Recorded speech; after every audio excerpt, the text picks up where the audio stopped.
Cyclone Television Network Sports presents today's Iowa State football with Jim Walden. And today, from Lincoln, Nebraska at Memorial Stadium, you're about to see the number 2 ranked team in the nation, the Nebraska Cornhuskers, as they play host to the Iowa State Cyclones. Hello again, everybody. I'm Mark Matthew along with George Turner. And this game is probably a mismatch because obviously, Nebraska is number 2 in the nation. Iowa State struggling with only 50 scholarship players on the roster this year. But Jim Walden is looking for a few things today, George. I very, very definitely think so, that they're a little disappointed, I think, the way they played last week. And I think that this week, the players just have something to prove to themselves, that they can be better, that they can execute better, they can do things that they're taught in practice. And I think that's basically what they're looking for today. And then if an upset would happen, well, that's just a little bonus. It would be the upset of the year, needless to say. Last time these two teams went head-to-head, of course. Well, let's take a look at some of the comparative statistics, first of all. Look at the difference in scoring. Iowa State averaging about 18 points a game, Nebraska over 40. And, of course, Iowa State does lead in passing, but that's not surprising. Nebraska likes to run the football. Nebraska just runs it. If they need to pass, they will. And a pretty good passing team. Steve Taylor's a fine thrower and has some good receivers, but they're kind of like Oklahoma. They don't need to put the football in the air too often. I think maybe later on when they play Oklahoma, things may change a little bit. But today, I think that you'll see a pretty basic Nebraska team. It'll be rushing, and throw it occasionally. Last time Iowa State beat Nebraska occurred 10 years ago, 1977, right here. Now, this is another sort of homecoming for Jim Walden. Keep in mind that he also was an assistant coach here under Bob Devaney. We asked Jim Walden, what's it like returning to Lincoln, this time as an opposing head coach? Well, it means a great deal. I'm afraid we're a little overmatched, but it brings back such great memories. You know, we won so many games and had so much fun here, and the people of Nebraska, like Iowans, are great people. And so, you know, I've got a big task to do, and I'm not probably going to get what I want done today, but I'll always enjoy coming to Nebraska because I think there's a quality here that perpetuates winning, and I think it makes you want to do better, it makes you realize what college football is all about. Jim, you said earlier this week that you expected more out of your team this week than you did against Oklahoma. What do you expect? Well, I expect to execute better. I expect us to look more of a polished football team with an understanding of what we've all tried to do in the last 5 weeks compared to how quick we were thrust up in the Oklahoma thing. I didn't feel that we had a chance to open up to do much, and you're better off to be a little more reserved against a team of that quality when you're not sure that you're on the same page with your team yet. And those are called growing pains. And now we're a little bit older. I think we've got a better chance to execute a few more things. And that is not to diminish the fact that I think Nebraska is less of an opponent than Oklahoma. It's just that I think that we should be better prepared to do a few more things. So we'll try a few more things today and see. So that's what we're going to do. Offensively and defensively, you sort of left something back in Kansas. Last week against Colorado, you struggled. What did you do this week to overcome perhaps an off week? Well, we worked real hard. We tried to get our guys to understand. Our players were a little bit miffed at themselves. I think they'd kind of gotten into a routine, and I think they'd kind of felt like they wouldn't have on those kind of days.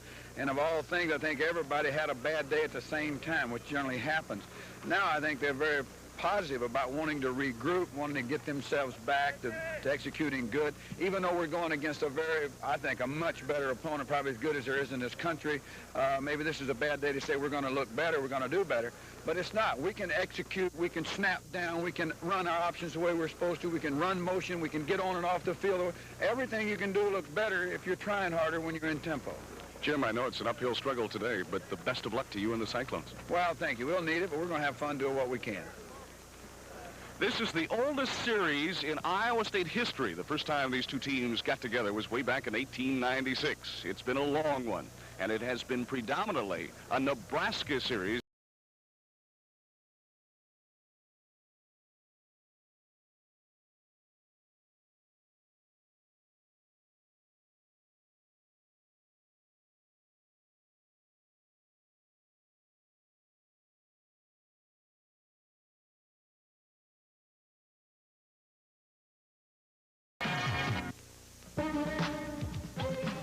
Jim Walden is brought to you by Zeidler's. Zeidler's Incorporated, serving Iowa with quality concrete culverts and sewer pipe.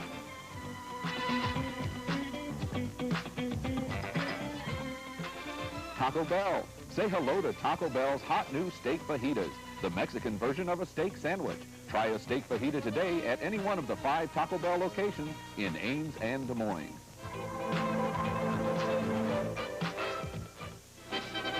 Did you know that almost 1/5 of our Navy is made up of civilians who leave their jobs on a moment's notice to help defend our country? They are members of the Naval Reserve.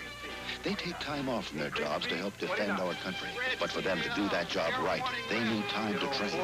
If you're an employer, give them the time they need. With your help, our country will remain strong and ready. Support the National Guard and Reserve. Protect their future while they protect yours.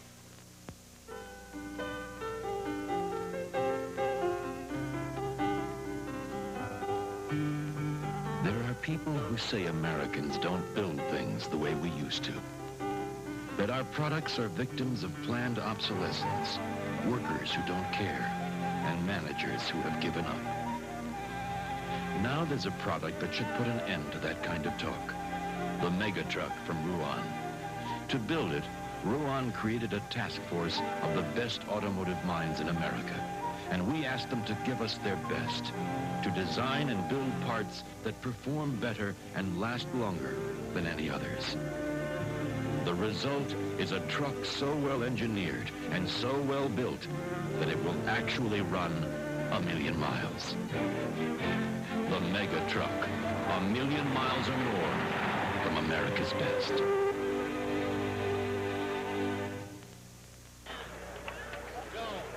Welcome to the University of Nebraska in Lincoln. And they come in droves, a sea of red. Today's attendance, 73,650, marking the 154th consecutive sellout here for the Nebraska Cornhusker football program. And that's what it looks like at Memorial Stadium right now at kickoff time. And the temperature, a balmy 57 degrees under clear skies, and the wind southerly at about 25 miles an hour. Now the Cornhuskers lead the series handily, 66-13-2. In this, the 82nd meeting between the two teams. The last Iowa State victory came in 1977, 10 years ago, 24-21. And last year, Nebraska rolled over Iowa State 35-14 at Cyclone Stadium in Ames. Now, the Cornhuskers won the coin toss, but they deferred their decision. So Iowa State will take the wind, and it will be Jeff Shudak kicking off. Back deep is going to be Richard Bell and Dana Brinson. The wind gusting from right to left. And the ball blows off the tee. That is an indication of the wind down on the field. Sometimes it's calm down there momentarily, and then all of a sudden it just gusts fiercely down on the field. But for the first time in about the last 6 years, George Turner, this is the first sunny day we've had over here in Lincoln. It has been a while, and I remember the last time we were over here, the wind chill was about 17 degrees, and it was not a pleasant day. This time, Iowa State will hold the football. And here comes the kick. Sailing deep into the right corner of the end zone and out of it. Dana Brinson could not find a handle on it, so it will be a touchback. And Nebraska will start out at their own 20. And offensively, here's the way they'll line up. It'll be Taylor at quarterback. Brinson and Jones will be the running backs. And Heibel will be the fullback. Keith Jones, of course, the I-back. The famous I-back of Nebraska is an all-Big 8 performer. Outstanding back out of Omaha, 5'10", 180 pounds. Steve Taylor. Nebraska out of the eye. And the pitch goes back to Keith Endzone Jones, and he bobbles it momentarily. He gets up across the 25, and the tackle was made by Robert Dabney, number 46 for Iowa State. And defensively, it's Stoniak, Byrne, Patton, and Dabney across the front. Hoskins, Moore, and Richards, the linebackers. And the DBs, Williams, Dole, Carruthers, and Tim Baker getting a start today. Baker, only a sophomore from Grundy Center. Now playing starting free safety starting this week. It's a gain of 6. Make it 2nd down and 4. Taylor, one of the best quarterbacks in the Big 8. This time a little cross-butt. And here comes Keith Jones. 1st down and a whole bunch more. Across the 40. Finally caught up Whipped by Tim Baker and rolled down right in front of Jim Walden up at the 41-yard line. Looked like the Cyclones might have had that play stopped, but good blocking at the end by Nebraska. Got Jones loose, and good smart runner that Keith Jones is. He just kind of stayed back behind the blockers, waited for them to do their job, and then took off. Dana Brinson will be at wingback on this occasion. Jones and Heibel in motion is Brinson. Here's the option by Taylor. Tries to turn the corner and finds about 3 yards up to about the 44.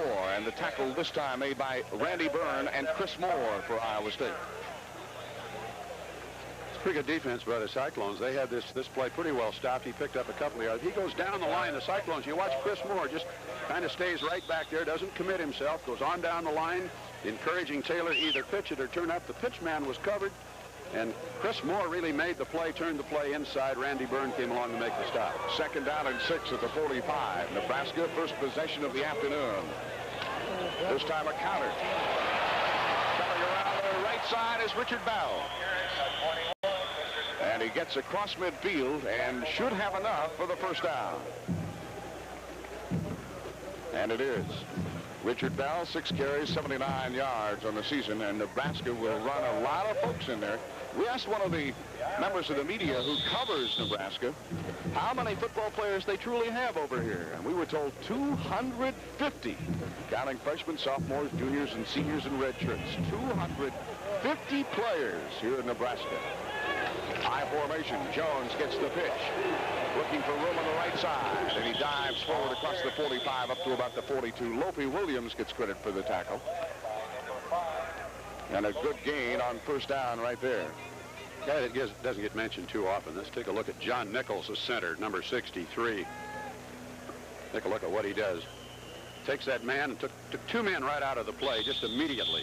Excellent quickness by the center to come off the ball, over making the stop Lope Williams. Shaken up on the play right there is Keith Endzone Jones. He'll probably come out for at least one play. It looks like he's okay. Nebraska across the front line big. 270, 265, 250 at center, 270 and 285. Endzone Jones has 3 carries for 25 yards already today and just momentarily probably shaken up. Running a little bit funny, you know, picking that right leg up a little bit differently like that might be the problem. 2nd down and 3 at the 41 of Iowa State. Tyrese Knox in there at tailback, and he'll get the pitch. And Iowa State is right there to stop it for a loss of 2. Great defensive effort by Anthony Hoskins of Iowa State, along with Jeff Dole. This is good defensive play by the Cyclones. Tackle by Anthony Hoskins, number 49. Watch the quarterback, Taylor, come out, and he goes down the line. Forced to make the pitch right there. The pitch man was well covered by 3 Cyclones. Really making the play, Don Edwards, a defensive end. Sophomore out of Fort Lauderdale. Knox and Heibel in the eye. They haven't given the ball to Heibel yet. Here's the pitch again. Quick one to Knox. And he has the first down. He's ridden down by Tim Baker, but look at the speed and the acceleration. This is something we haven't seen really since the Oklahoma game, Mark, is the speed. And comparing the 2 teams right now, very, very difficult. Nebraska hasn't thrown the football as yet. Good speed in the backfield, good speed everywhere. You notice the quickness of the center coming off the ball. Tom Osborne in his 15th year as head coach of Nebraska, 145 wins in his column. Taylor looks like he wants to throw, then pitches it out to Knox, and there's plenty of running room. Down across the 20, pushed out of bounds at the 18-yard line by Jeff Dole. Nebraska perhaps using more option this year than we've ever seen, George Turner. Well, I think they're utilizing the abilities of Steve Taylor. Steve Taylor is a little different mold than some of the quarterbacks Nebraska's had. He's able to do a little bit of everything. He's also a very, very fine runner. So I'm sure that we'll see more of him today. Well, Nebraska has marched some 60 yards already on their first possession. 1st and 10 at the 18. They started out at their own 20 with a touchback. Here's Brinson on a counter around the right side, and he's close to another first down. They'll mark it down close to the 8. He may be a foot or two shy of the marker. Chris Moore makes the tackle for Iowa State. Dana Brinson, 227 yards thus far this season. Let's take a look. The reverse play. The flow goes to the left side. Now watch the blockers coming back to the near side. You see number 62 right there, just looking for somebody. He passed number 55, Chris Moore. He knew that he couldn't get to the play. 62 went on downfield and did his job. Bob Sledge, big tackle. First down for the Cornhuskers. It'll be first and goal to go. There's a small conference taking place down with the officials right now, but I think they have it sorted out.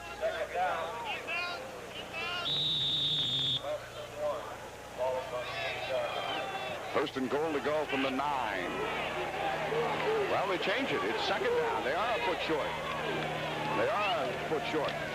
But Steve Taylor's going to take care of that right here. Touchdown, Nebraska.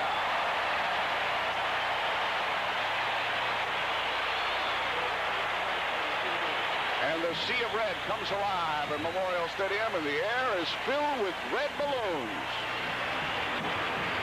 And this is a situation where they had the pitch man covered. He didn't have to go to the pitch man in the blocking. You see Chris Moore taken out of the play. That took the last man that had a chance.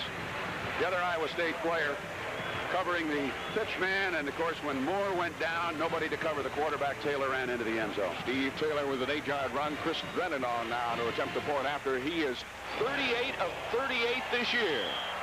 And now let's make it 39 of 39. Can you imagine 39 touchdowns midway of the season? Wow. It takes less than 4 minutes, folks. But Nebraska is on top in this one, 7-0.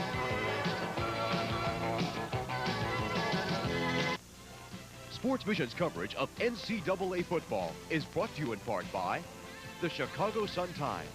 We've got Chicago covered.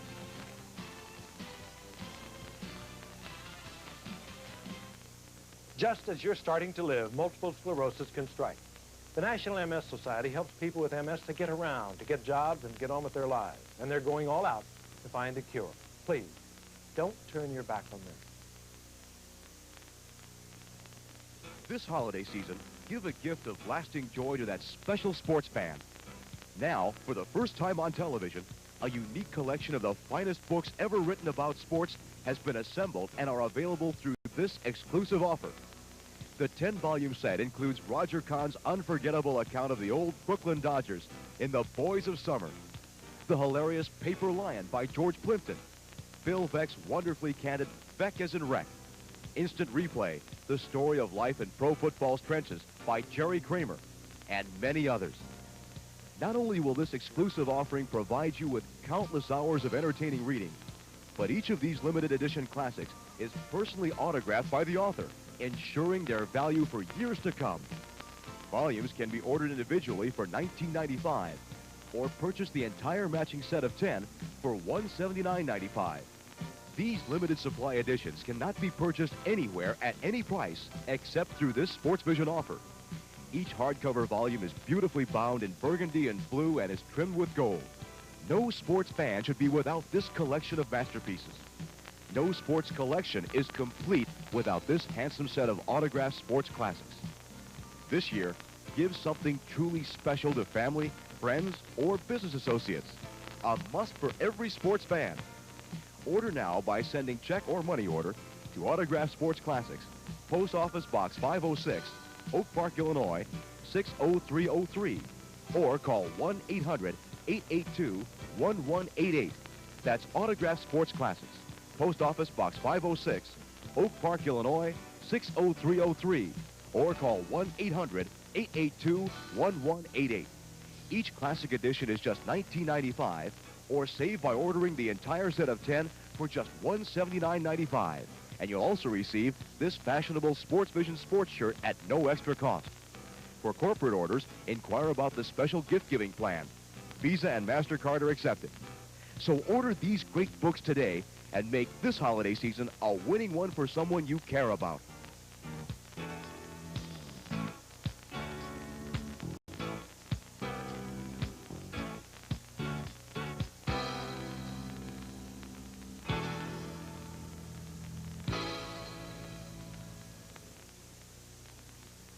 Rushing touchdown of the year coming from 8 yards out. Brett Sadek on the guy, the Iowa State Cyclones, and Edwin Jones and Joe Henderson will be starting at the running back spots. 3 wideouts. Option, handoff to Henderson. Close to a first down, a gain of about 9 or close to 10 on the first carry of the game. I would say that Nebraska was set up to stop the pass because this was just, look at the hole right here for Joe Henderson. Fine blocking by the line. The Nebraska man covered the quarterback, and Joe Henderson is near a first down. First play of the game right out of the box. So Iowa State showing Nebraska a little of their own medicine with that option early. A gain of 9, second down and 1. Split set. This time, Henderson dives off left tackle and has the first up to the 35. And Paul Thibodeau was in there at running back on that play. So, even though Edwin Jones starts the first play of scrimmage, we'll see a lot of Jones today. It will be Henderson and Thibodeau predominantly. Sadek will be the quarterback. Bridges and Ross the wideouts. This time, it's Ross to the far side, Bridges to the near side. 1,000 yards passing this year for Brett Sadek. 1,039, as a matter of fact. In motion comes Mike Bush, the tight end. Inside pitch. Nope. A pitch back to Henderson. Turns the corner and then backs his way across the 40 to about the 43. And another nice run by Joe Henderson. Brian Washington makes the tackle. And defensively for the Huskers, here's the way they line up. Joe Henderson, of course, the second leading rusher in the Big 8 Conference. He carried the ball 23 times against Colorado for 82 yards. And he needs 82 yards to move into 10th place on ISU's all-time season rushing chart. Only a junior. Motion to the near side by Tom Schulding. Sadek, draw play to Henderson.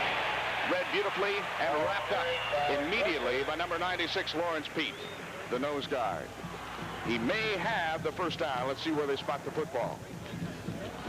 Going to be short by a yard.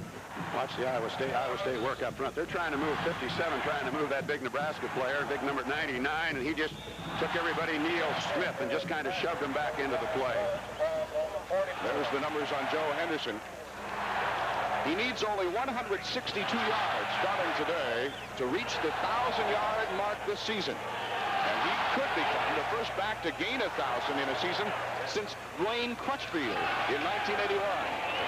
Henderson, first down across midfield, up to the 49 of Nebraska.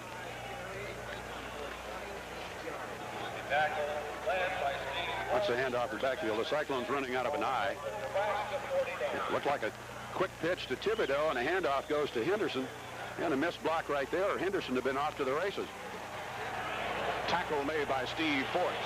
Henderson, 5 carries, 28 yards thus far today. Had the chance to visit with him in the motel last night and this morning. One of the nicest young men you'll ever meet. Sadek, first pass of the game. Complete. Tom Schulding across the 40. Close to another first down, and he should have it. Lewis makes the tackle for Nebraska. Good reception by Schulding and good quickness. Made a nice move after catching the ball. Looked like he might want to go out of bounds. I think he fooled the Nebraska player a little bit right by the sideline. Makes a step back inside.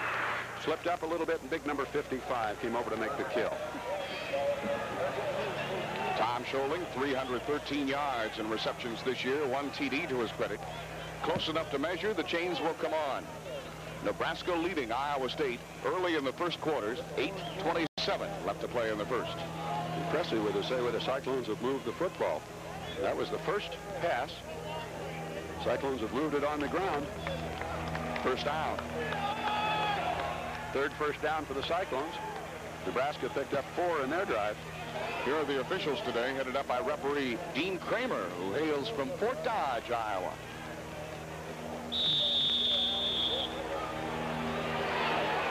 Ross and Bridges to the far side. Tom Schulding to the near side. And listen to the Husker fans wanting a little defense out of the Big Red. Sadek having trouble calling an audible at the line. Straight back. And then lets one fly way over the head of Eddie Bridges, and the rush was on. Rush was coming. I think that just got away from Sadek a little bit, and he airmailed it to the far sideline. Bridges was wide open. You know, you look at Nebraska's stats defensively. They're first in the conference and first in the country against rushing. Fifth in the conference and 62nd in the country against passing. Total offense just second in the conference and 8th in the country. That's all. Second and 10 at the 39 of Nebraska. Rollout. Having to avoid the rush. Nice pass, and has it complete to Eddie Bridges for the first down. Sadek gets nailed back there as the moment he released it by Randall Jobin, but it is complete for a first. This is great, just ad-lib work by Sadek. Running the option, steps up, run in front of 55, and comes back inside, and that looked to be a planned play. The numbers on Eddie Bridges this year, 18 catches, 213 yards. First down at the Nebraska 27. Sadek, inside handoff to Edwin Jones. Fights his way for about 4. Steve Force, the weak linebacker, makes the tackle on Edwin Jones. Good blocking inside. You watch the work the center does. Number 57 just came off the block a little bit quick. Rich Wells, but opened up the hole and good running room. Edwin Jones, a freshman, 31 carries, 88 yards thus far this season with 1 touchdown. Jones and Henderson in the split set. Wide outs to both sides. Bridges to the far side. Ross to the near side. And Bridges in motion. Roll out by Sadek. Steps up into the pocket. Lets it fly. Complete. Eddie Bridges down to the 3. And if he wouldn't have fallen down, he would have had a touchdown.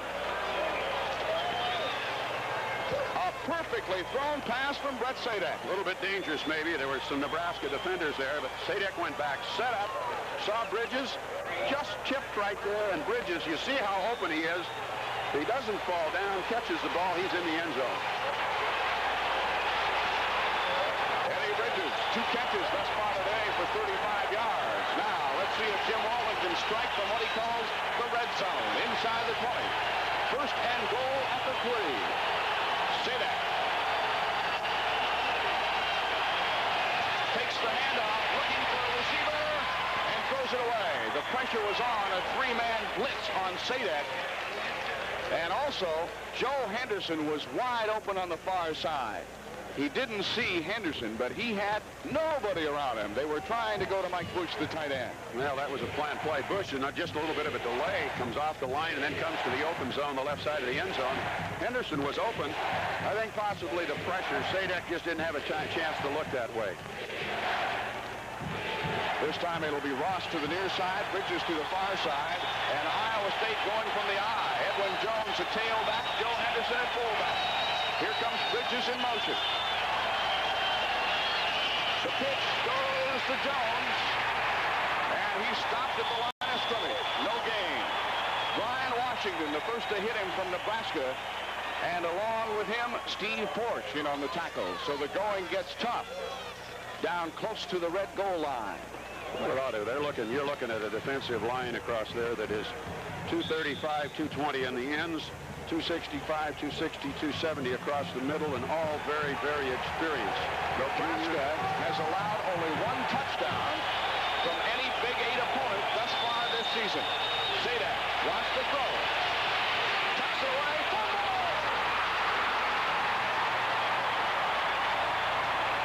Is it a fumble or an incomplete pass? It looked like he was trying to throw it, but he was across the line of scrimmage. We'll take a look at the replay.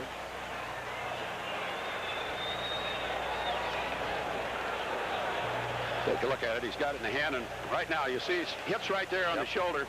The blocker out in front of him. Rich Wells, it hit him on the shoulder. And from the roar of the crowd, you can tell that Nebraska comes up with the football. Oh, that's really tragedy. That was a great offensive drive by the Cyclones, and if the ball doesn't go out of Sadek's hands, he hit it on the shoulder pad of the blocker out in front of him, Rich Wells. If it doesn't go out of his hands, Sadek's in the end zone for a touchdown. But a great drive by the Cyclones, started on their own 21. Maybe Nebraska will return the favor. Well, Nebraska will start out at their own 1-yard line and talk about the ball taking funny bounces. They get the biggest break of the ball game right there. Keith Jones back in at tailback now for Nebraska. Steve Taylor, the quarterback. Micah Heibel, the fullback. And Heibel gets the call. He's banged at about the line of scrimmage and still powers forward to the 5. Al Patton makes the stop for Iowa State. So a gain of 4 on the play. Iowa State managed 76 yards of offense on their first possession of the day, but they do not strike pay dirt. And again, a turnover. Very crucial. 2nd and 6. Motion to the left side. Here's the pitch to Jones. Waiting for some holes. He's off to the races. Only going to beat Marcus Robertson. Drags him down from behind after a gain of about, my goodness.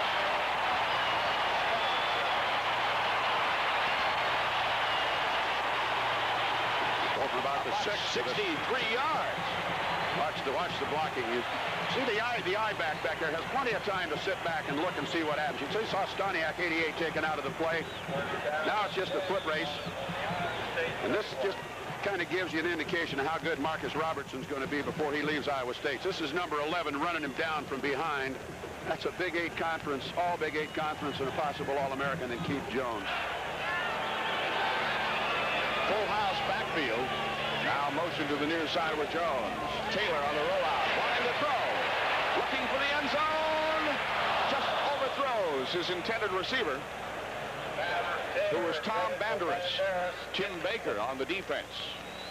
And pretty good coverage by the Cyclones downfield. Banderas was in the end zone, but pass was overthrown, and Steve Taylor really, when he got back and released the ball, he didn't have anybody to throw it to. He was hoping that Banderas might be able to run under it, but I think basically just getting rid of it.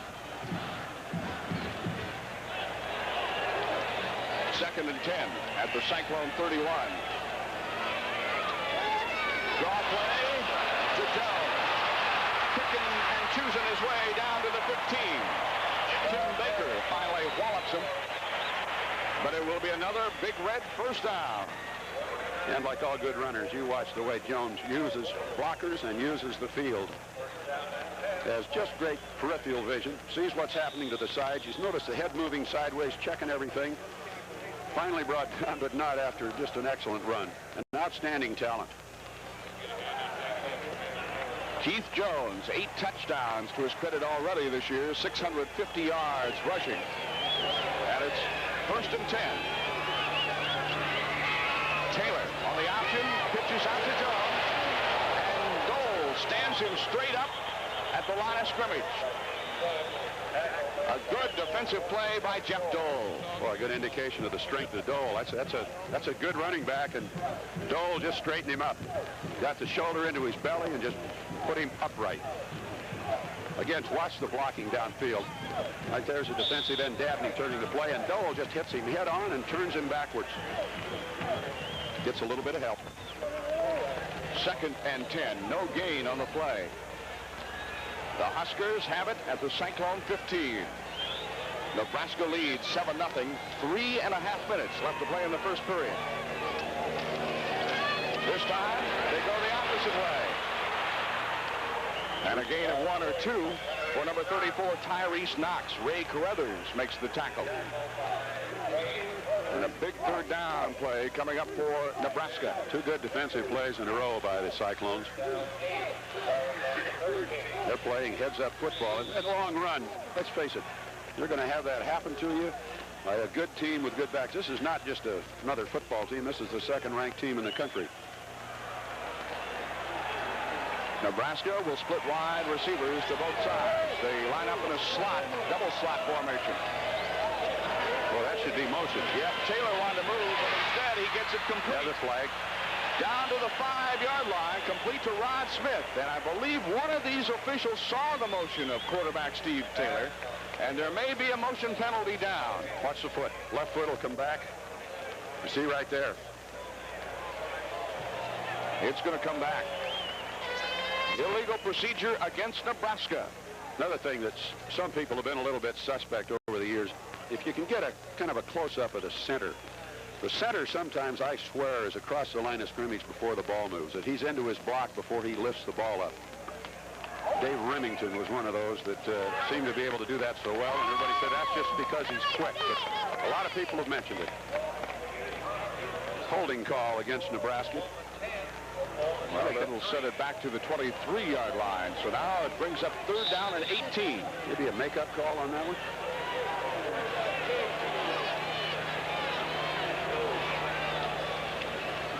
Taylor, straight back, play action fake, throwing, deflected, and still caught.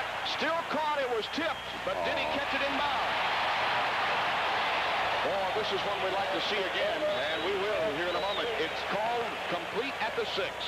Chip play, and this is good pressure by the Cyclones. They get good pressure on the quarterback. He has to throw it. Now let's see. The ball is tipped right there, just slightly tipped.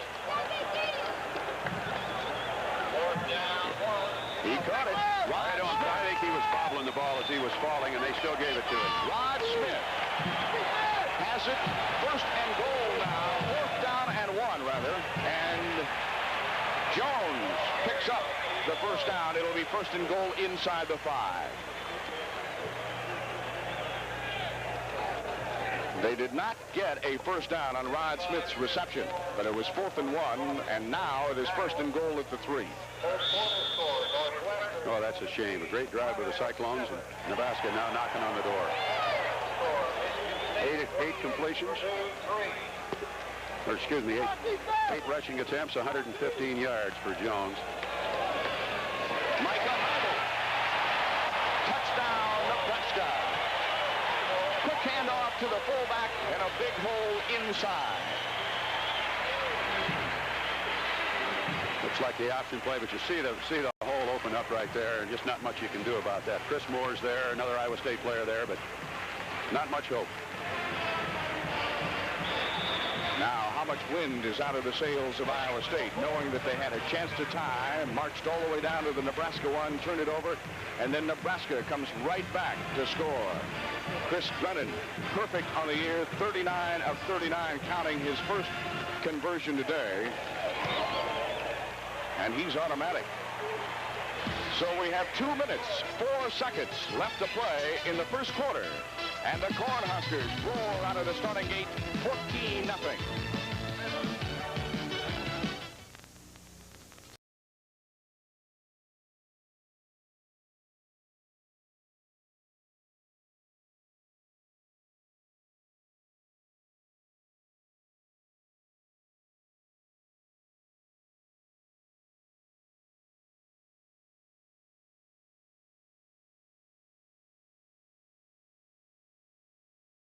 He'll love it. He'll definitely love it. The red-hot 1988 Beretta. It's taking off like no other car in Chevy history. Not only is it becoming Chevy's fastest mover, but at this rate, the Beretta just might pass them all. The sleek, smooth, superbly engineered Beretta. It's designed to beat the others, even standing still. Chevy Beretta, go with the driving force. We asked people what they like about television. My cable. It's easy to use, and it gives me information I can use. My cable, exclusive Sunday night NFL football. My cable, with the hottest new movies and movie stars. My cable, it's got fun shows and stuff just for kids. Hometown Chicago sports action. Oh, my very favorite shows. After school fun every day. Movie classics and movie stars. If there's not enough to like on your television, it's time for you to say, cable me. Cable me. Cable me. 1-800-CABLE-ME. For great reception and the best in television entertainment, call 1-800-CABLE-ME. Basic cable costs less than you think, less than 50 cents a day. 1-800-CABLE-ME. See what you've been missing. Television's best is on cable. Cable me. 2 minutes, 4 seconds left to play in the 1st. Nebraska leading Iowa State 14-0. And that last scoring drive, 9 plays, covering 99 yards in just 3.5 minutes. And Heibel with a 3-yard run for the TD. And now Chris Grennan ready to kick off. Back deep for Iowa State, Eddie Bridges. On the near side, on the far side, it'll be Tom Schulting. You know, that has to be tied at least for the longest drive by a Nebraska team, because I don't think they count it in half yards. The ball is blown off the tee once again. There's the total offensive story today, 185 yards to 76. And again, it's got to be very disappointing for Jim Walden. 76 yards of offense, all the way down to Nebraska's 1-yard line, and then a costly turnover. Instead of a tie, it's 14-zip. This one's hanging in the wind. Schulting draws a beat on it at the 15. And he fumbles. I believe Iowa State may have it. Let's see who's football. Nebraska.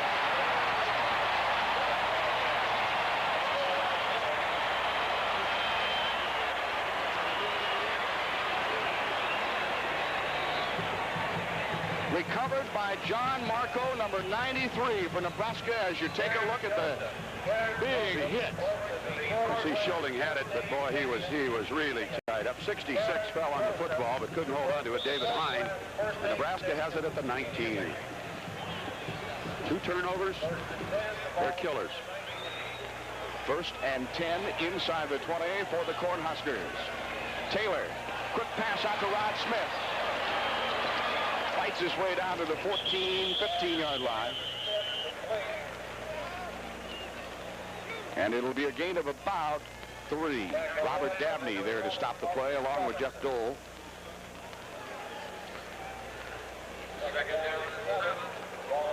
"16 receptions on the year for Rod Smith. And make it 18 now today. He had the one down at the 6-yard line and this one right here. 2nd down and 7. Gain of 3 on the play. Smith flanked wide to the left in a weird formation for Nebraska. And now loose football bounces right back into the hands of Richard Bell. And Bell saves possession. But Nebraska takes a big loss on the play as Ray Carruthers is also there to tackle Smith.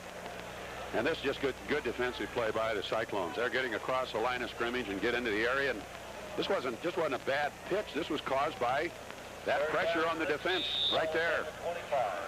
Hops up in the air, and as it happens sometimes, you get a break, the ball bounces right back up in your hands. Sets Nebraska back to the 25-yard line, so it's 3rd down and 16. Wideouts to both sides now for the Huskers. And you have to think pass here. Taylor leaves no doubt about it. He has all the time in the world, then throws one that is incomplete. Took a bounce on the turf. So it is 4th down and 16, and probably field goal time for the Huskers. Well, I don't know, but they aren't too far out, Mark. This would be a 42-yarder against that wind, and I don't know, but that might not be a little bit long for Grennan. Grennan's longest on the year is 43 yards. He's 5 of 7. He hasn't attempted that many, and it looks like they're going to go for it. 4th and 16 on the Iowa State 25.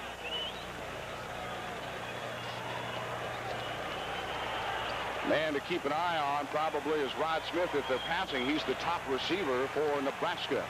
Let's see what they do. Taylor on the rollout, on the option. He's got some running room. He tucks it away, and Nebraska will not get the 1st down. Iowa State holds. Anthony Hoskins drops Taylor at the 17.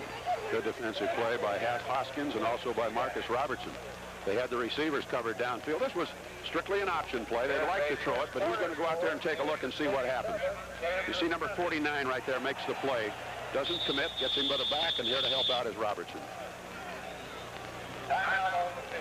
One of the reasons why Taylor did not throw the football is because somebody really put a smack on Rod Smith coming off the line of scrimmage. There's a look at Brett Sadak. 3 of 5 today for 43 yards, but one stat that is not there is the costly turnover, the fumble down at the Nebraska 1. And there's Jim Walden on the sideline, and it's also a good opportunity for us to tell you The Jim Walden Show comes your way each and every week on most of these same Cyclone Television Network stations. Check your local listings for time and channel in your area. And Jim will talk about today's game, look ahead to next week's opponent, the Kansas State Wildcats. And also we'll have some interesting features. And one of the features coming up on this week's Jim Walden Show is the unusual kicking game of Iowa State. They have done so many interesting things that have been so integral to the offense.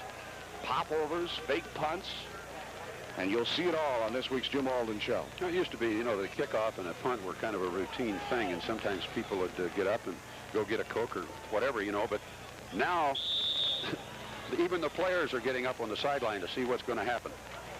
Iowa State will take over at their own 17. Edwin Jones and Joe Henderson in there at the split backs. Straight drop back for Sadek. He's going to throw long. He's going long for Bridges. Intercepted. Lorenzo Hicks picks it off for the Huskers at the Nebraska 35. Sadek just aired it out. Threw it as far as he could, hoping that Bridges could get under it. But it was overthrown. And I think that Dennis Ross had a lot of running room down the middle. But this one, he just aired it out, trying to get it to Schulding down the sideline, a little bit overthrown. Eddie Bridges. And Bridges made a good play on the man that intercepted it. And another turnover for the Cyclones, about like a punt would be. What's more, it is the third turnover of the day for Iowa State, which means the defense, and Jim Walden doesn't like it. You can see right there. The defense is getting tired. They've been on the field a long time, predominantly here in the first quarter. This time, Knox gets the call, and he has a first down. He gets up to about the 48. A flag down on the play. Tim Baker makes the tackle for Iowa State. 29, Tim Baker. And let's see what the flag's all about. Watch the reaction of Knox when he sees that the hole where he's supposed to go is closed right there. Makes the move, turns inside, and just a good runner. That's just another I-back in the Nebraska fold. Well, clipping has been called against Nebraska, and it may have been Rod Smith right there against Carruthers. But it will put the Huskers back a ways. Nebraska, the only team penalized thus far today. And they'll take the ball all the way back to the 33-yard line. First down. So it's first to go, first down, and 3-yard line. think about 13 yards. There we go. And time is going to run out here in the first quarter as the clock winds down. So the first quarter is history now, and they'll switch sides. Nebraska will have the win in the second. At the end of one quarter of play, the Huskers lead the Cyclones 14-0. Jim Walden is brought to you by the Des Moines Cyclone Club. The Des Moines Cyclone Club is proud to contribute to the beginning of the Jim Walden era of ISU football.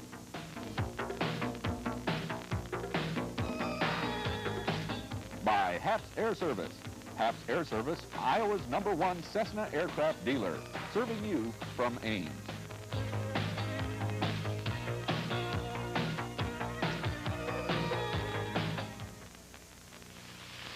I remember how I enjoyed cooking for Don. His favorite was a big, juicy hamburger. We had a good life. So good that we thought it would last forever. That's why Don never thought about life insurance. I've got other things to think about now.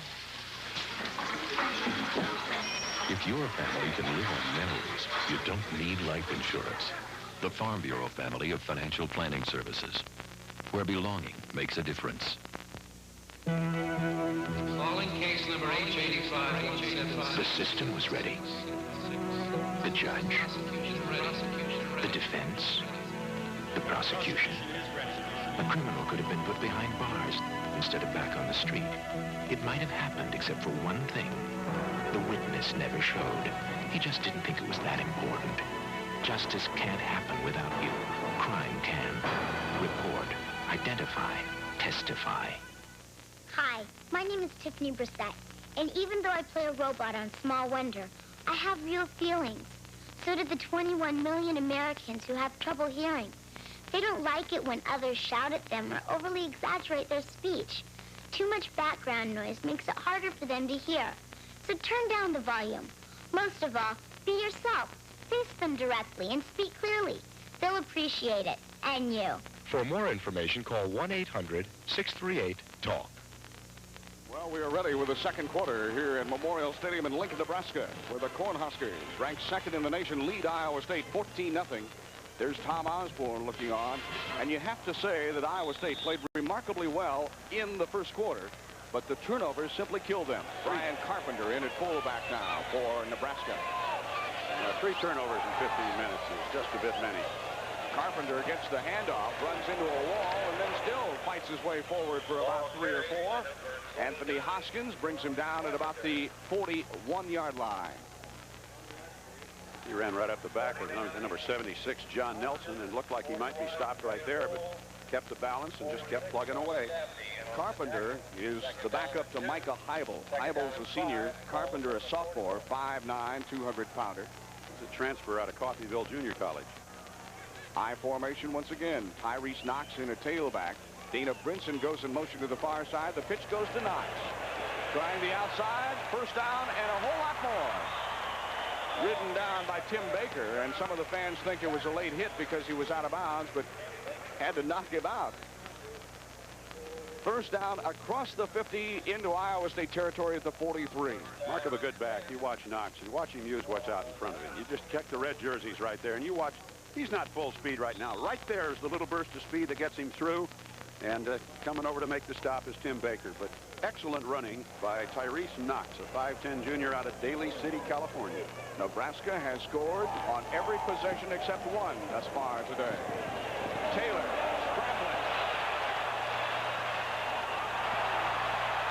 Finally caught, but not before he gets a first down. And the man that chases him down is Al Patton, a defensive tackle.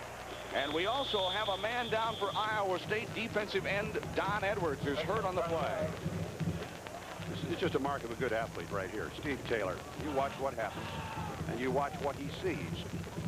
Take a look. He'll roll left. He wants to throw the football. Tyrese Knox is out there in front blocking, but right here now he looks back to this side. There's nobody. No white jerseys. Now watch the move that he makes on the linebacker right here. Goes right by, gets upfield, and it's finally brought down from behind. Pretty good tackle by Alan Patton, but just good work by Steve Taylor. And Edwards was clipped on the play, but it was not called, and he's coming off the field. Donnie Edwards limping off the field. See if we can get a status report a little later on. He was hit from behind on the play, but there was no official there to see it. He was the one taken out when Taylor reversed his field. He was one of that crew. Single back set now, double wing. Double slot, rather. Taylor over the middle, complete. Complete to Richard Bell over the middle. Mike Shane there to make the tackle. But on the play, a gain of about 7. Richard Bell, 3 catches, 117 yards and a touchdown thus far this season. Steve Taylor, interesting player. He has 455 yards rushing coming into this game, a 5.4 average. That's pretty good for a guy that throws the football. He's 46 of 93 also coming into the game. 802 yards and 13 touchdowns. That's not too bad. Second down and 3 at the 24 of Iowa State. Option by Taylor. He'll keep it, and he's still going. And if he hadn't run into his own man, he may have found pay dirt. Tim Baker finally catches him, but not before Taylor gets down to the 6. And this is good running once again by Taylor. You watch, he should have been stopped right at the line of scrimmage. Right there, almost stripped up, then turns it upfield. Hand on him again. 3 or 4 guys get a hand on him, finally makes a spin move, and finally is hit hard just outside the 5. First and goal to go. Once again, Steve Taylor, 42 yards and 4 carries today. He already has 1 touchdown. Tyrese Knox, touchdown.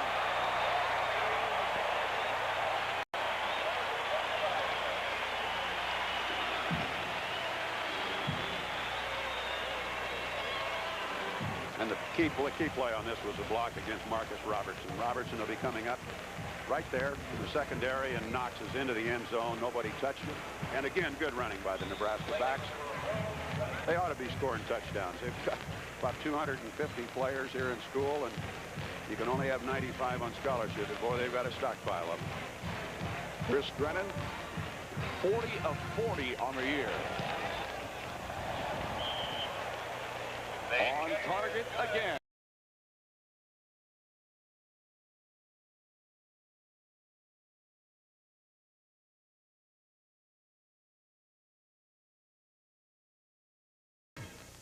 I'm into running and aerobic, so I go to Sport Mart.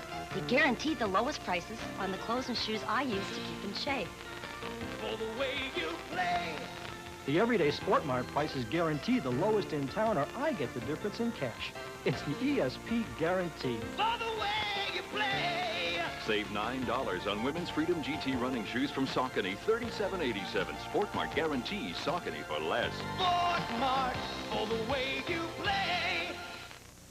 Attention, import car and truck buyers. The Toyota factory-authorized liquidation of new 1987 Toyota cars and trucks is going on now at one designated dispersal site, Schaumburg Toyota, 875 West Gulf in Schaumburg. End-of-model year liquidation pricing applies to all new Toyota passenger cars, sports cars, trucks, vans, and 4x4s. Many vehicles below factory invoice. All models for immediate delivery. Increased trade-in allowances are approved. Again, the only site for this liquidation is Schaumburg Toyota, 875 West Gulf in Schaumburg. And now a message from Joe Namath. If you love a kid who loves to play football, I want to talk to you. Oh, and if you're that kid, stop watching TV and go study. Hey, football's a great sport, but like all sports, it's important that kids learn the basics. How to play safely and correctly, as well as get other things out of the game. Teamwork, confidence, friendship, and fun.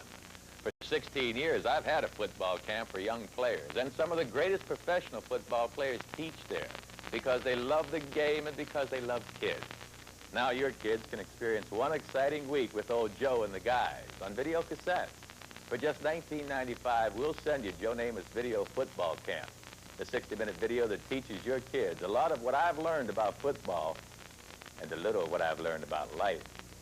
To order Joe Namath's Video Football Camp, call 1-800-831-1500 or send check or money order to Rainbow Home Video, P.O. Box 11338, Des Moines, Iowa 50340. 12 minutes, 37 seconds left to play in the second quarter, and it's already 21-0. And I think Jim Walden is having a few words down here with one of the officials as you look at the Husker scoring drive. He was upset that Donnie Edwards got hurt, and he was clipped, and nothing called. And talking to a pair of deaf ears. Yep. Iowa State now going into the wind. Bridges takes it at the 7. Has a nice return up to about the 26, and he is hammered down. And nailed by Doug Welniak.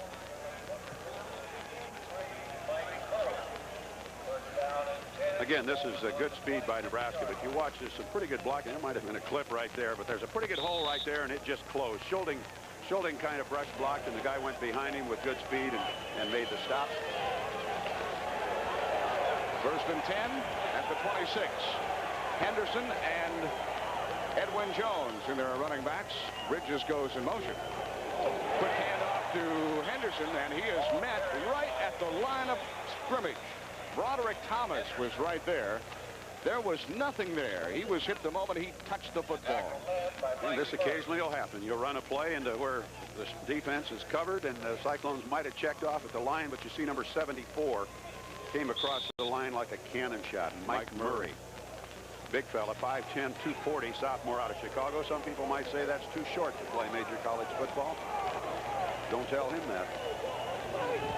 No gain on the play. Second down and 10. Bush, the tight end, in motion.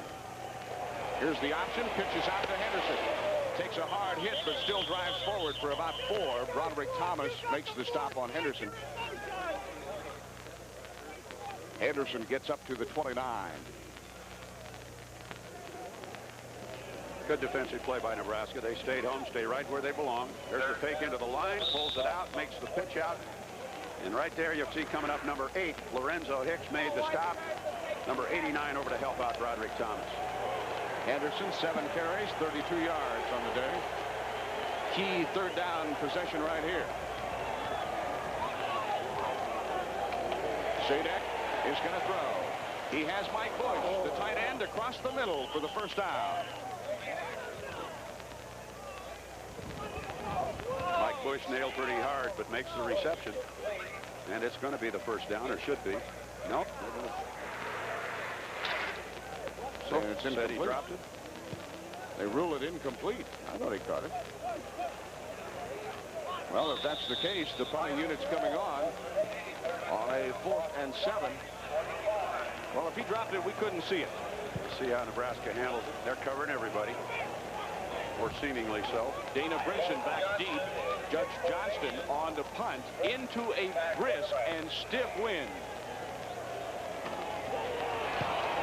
Oh, this one's a shanker, and it's going out of bounds. After going about 10 yards. And Broderick Thomas is down on the field for Nebraska. He came in and tried to make the block, and it must have lit hard because I don't think there was any contact involved whatsoever. It was down as about a 4-yard punt, which is not the best by Judge Johnson. Tell you what, plays havoc with the average. Thomas is getting up. He's okay. But what happened, Johnston just simply shanked one, got a high spinner into the wind, and the wind just blew it right back in his face. Cleet Blakeman comes on now to quarterback for Nebraska. Blakeman is listed on the 2-deep as the backup to Steve Taylor. But everybody around here seems to think he could probably be a starter on most ball teams. Well, he's 21 of 31 passing, 67.7%, 338 yards. Not a great runner, but just a dandy quarterback. Knox, or correction, Jones across the 30 down to about the 28. Chris Moore makes the stop. He's spotted down at the 27. So it brings up 2nd and 3. You know, a bit ago when they scored their last touchdown, they took out their first-string I-back and put in Therese Knox. I don't know that it makes much difference. Everybody's wondering if Tom Osborne likes to run up the score on opponents. I don't think anybody's running up the score when you got as much talent and depth as Nebraska. Blakeman throws it away. And Jim Walden also had a good reply for that. Everybody was asking that question at his media conference this week. Said, Jim, do you think that Tom Osborne runs up the score? And he says, I can't hold Tom Osborne responsible for my inequities. Watch right here. The Cyclones just took Blakeman right out of the play. He had a man open down the middle and decided to throw the football away. But for a moment, I think maybe if we could see it, but we can't. Banderas was wide open, dead center, right at the goalpost.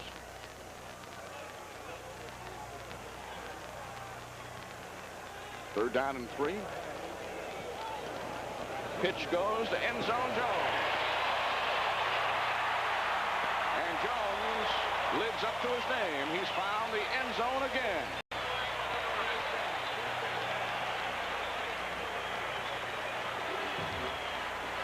"27 yards. You watch the quarterback trying to look for a place to block, and here's Jones. Just look at the moves and look at the strength. Cyclones just kind of falling off him like water. All Big 8 back, maybe all American. Fine running back. 27-0. Soon to be 28 right here.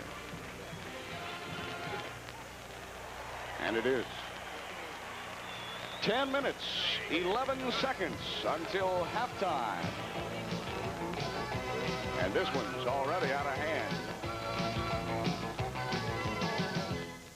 At O'Connor Ford, prices are so low. Financing is so fast, 5 minutes, and selections are so incredible. You must visit me for all your automotive needs now. Own an 84 Eldorado for just $11,888. An 83 Skyhawk wagon for just $24,88. Own a 78 Ford Granada for just $588. We offer over 300 affordable quality used cars. If anyone can, O'Connor can. O'Connor Ford, 2600 West 95th. I'm a competitor, and I don't know whether I'm probably playing any kind of competitive game. I want to win, or at least have a sense of achievement. And I think that much of that I can equate to athletics. But I think it's also the thing that motivated me when I was in the classroom. When I was in high school, I clearly remember I really just didn't want to be someone looked at and say, hey, he's a good football player, but it kind of stopped there. And when I went to college, I think I was even more determined.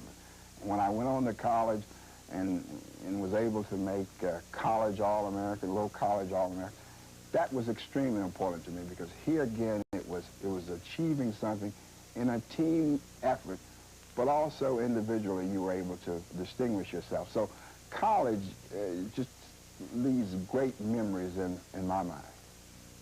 This message furnished by the NCAA. For a look at all the Clemson Tiger football highlights, don't miss Clemson Football 87 with Danny Ford each week. Join your host, Stan Olenek, and Clemson coach Danny Ford as they bring you the highlights of this week's game. Jim Phillips, voice of the Clemson Tigers, will be on hand to review all of the action-packed highlights, and Jane Roblo will bring special features each week. If you want the latest information on the game, don't miss Clemson Football 87 with Danny Ford. Every week on Sports Vision, Chicago's winners on cable.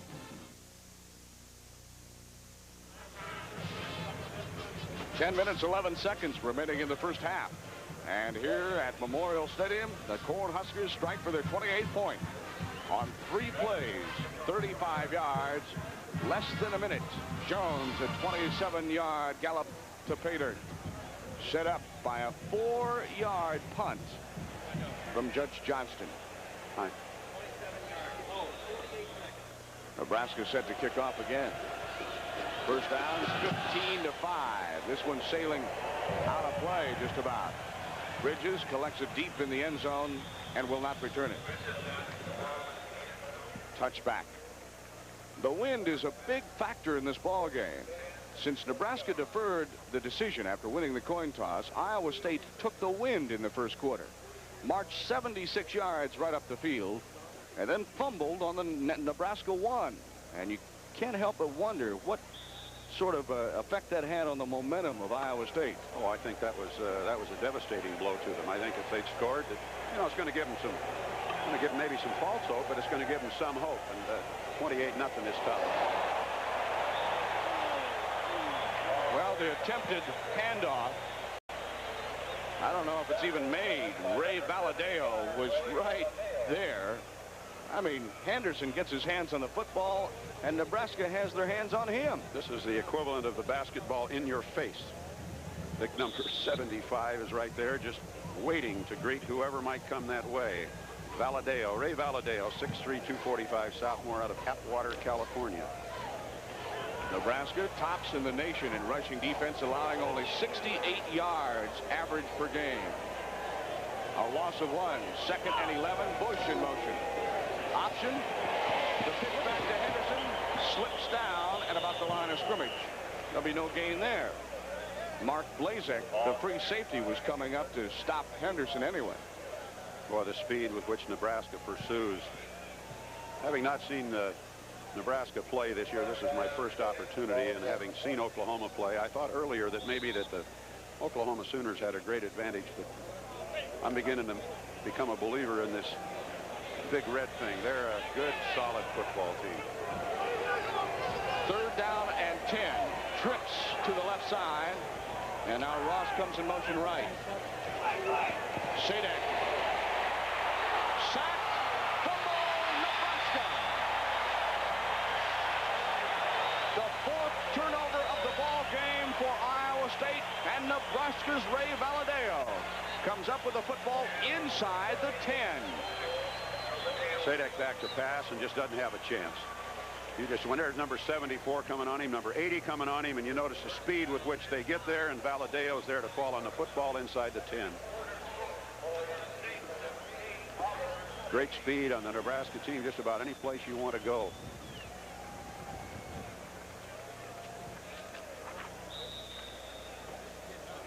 Well, this one's getting ugly. 8:42 to play in the first half. Steve Taylor back in at quarterback now for Nebraska. This kind of stuns me a little bit. Taylor on the rollout, wants to throw for it. Intercepted. Marcus Robertson in the end zone. Picks it off and returns it to the 24. Beautiful play.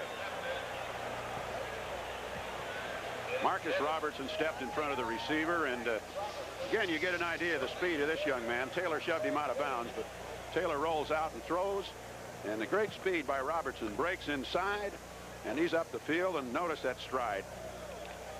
Take another look at it. Be a fine young player. Steps in, 88, their #1 receivers down there, and he's not gaining any ground. Right there, Taylor comes over to make the shove out of bounds. There's the man. And now for Iowa State, it's Derek DeGennaro in at quarterback. Bridges comes in motion to the near side. DeGennaro tries to fake the pitch and then hand off on a draw to Joe Henderson. Henderson gets a couple up the middle. Lee Jones, the defensive tackle, makes the stop, along with Mike Kroll. 2nd down and 7. Mark it down as a gain of 3. Well, the first drive, Iowa State went right down the field, and Nebraska made some adjustments after that drive, and now they're pretty good. They just play solid defense, and they've made the adjustments, and the Cyclones really running kind of right into their power. DeGennaro on the guide the fortunes here. Option, and there's no time to even get rid of the football. DeGennaro may have lost one there. And as a matter of fact, the last 4 rushing plays of Iowa State has netted no positive yardage. Mike Murray, the nose guard, makes the tackle. I think this was the place that DeGennaro kind of broke in a couple of years ago, and had a bunch of interceptions rather quickly, and not criticizing DeGennaro, just saying this is the way it happens. 3rd and 7 at the 27, and on 3rd down conversions, Iowa State 1 of 4. Draw play. And now 1 of 5. I would imagine now that maybe Jim Walden's philosophy early in the ball game may have been, let's see what our offense can do. And with the score now 28-0, he may want to work on the clock a little bit and get this one over and go home. I think he implied that, and I think he implied that in the Oklahoma game. Nothing fancy. I think today they wanted to try a lot of things, and I think that first drive indicated that they can do some things. And again, Judge Johnston on the front, deep in his own territory, into that stiff southerly wind. The last time he netted 4 yards. This time he gets a banger out. Data Brinson chasing it down. It takes a sideward bounce out of bounds at about the 41. So Nebraska will have the football in excellent field position with 6:28 to play in the 2nd. And don't forget, basketball's around the corner. Just around the corner, as a matter of fact. The big game is Iowa State. And you'll see that game live right here on the Cyclone Television Network. It's a lot closer than you realize, too. We're just less than 2 weeks away from the opening game in the NIT against Texas. And many of our Cyclone Television Network stations will be airing that ball game, the preseason Big Apple NIT tournament. Game 1 for Johnny Orr's Cyclones against the Texas Longhorns at Hilton Coliseum, and that's coming up on November 20. Steve Taylor in at quarterback. 6:28 to play in the 2nd.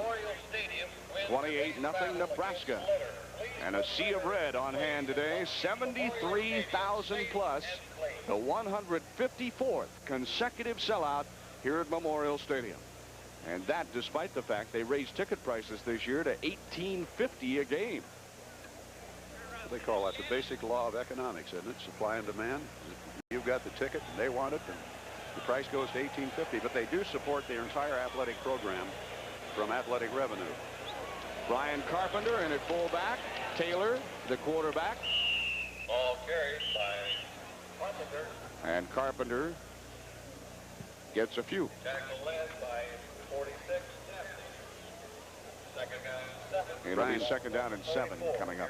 Brian Carpenter, he's not a big back, 5'9", a 200-pound sophomore out of Olathe, Kansas. He transferred. He came here to Nebraska as a freshman, and then decided that now he wanted to play at a junior college. Went there for a year, and now is back.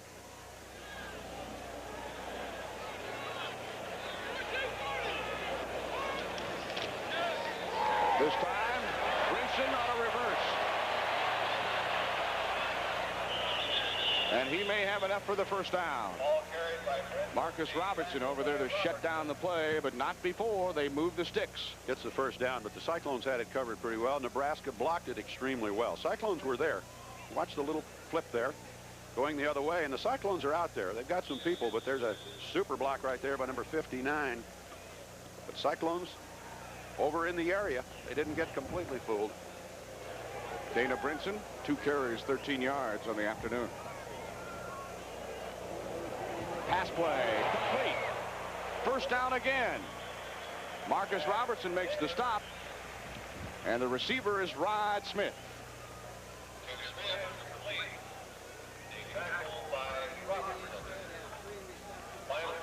Just a quick toss downfield, and Smith wide open in the secondary. Goes for the first down, and just outside the Cyclone 35. Good, strong Nebraska team. Big linemen. They block their players well. Rain is in the forecast today, and it's starting to cloud up as the pitch goes to Keith Jones. He gets across the 30 to the 29. Started out to be a perfectly clear day here in Lincoln, Nebraska. And now it is getting predominantly overcast, and the wind is picking up, and we may have rain before the day is over. It kind of surprises me, too, because when we looked, when we came up to the stadium, maybe about 11 o'clock this morning, it was gorgeous, and it didn't seem to be any of this out to the west or to the north. Big storm system down in the southwest coming up this way. The second down and 4. Option, Taylor pitches it out to Jones. First down. Makes it across the 25. Ridden out of bounds by Robertson and Charlie Vondra for the Cyclones. Good play by Vondra. He just stayed right on down the line. Good look at Keith Jones. He's a senior out of Omaha. 3-letter winner. 12 carries, 160 yards. Not a bad day today. And we're not even to halftime yet. Some guys would like that for a career. And he's just one of many. Kind of like Oklahoma. They've got a flock of backs. Slot formation to both sides. The lone running back is Carpenter. Now the handoff to Brinson. Coming around out of the slot. Trying to outrun everybody, and a flag goes down. As Lope Williams meets Brinson head on. See what the flag's all about. And Lope and Brinson having a little talking match. That might well be a clip right there. Holding Nebraska. Great move right there by Brinson. And you see the pursuit of the Cyclones. He's having to run a long way before he gets the corner turn. Right there. Lope came up, made the hit. Well, the Huskers will be set back to the 32-yard line. The third penalty of the day against the Cornhuskers for 20 yards. Iowa State, not a flag against them thus far. And it brings up a first down and 18 now with 4:22 to play in the second quarter. Time of possession is going to be interesting at halftime. I'm anxious to see that because after the first drive, the Cyclones just haven't had their hands on the football. Brinson comes in motion, then turns upfield, draw play to Jones. And just absolutely grabbed by one arm by Randy Byrne, cleaned up by Charlie Vondra at about the 25. So it's going to bring up second down and about 10. Good play by Byrne. Just get a hold of whatever you can.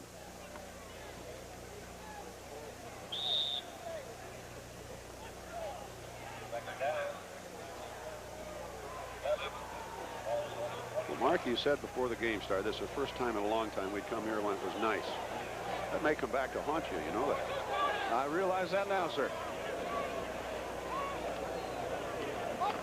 Option by Taylor.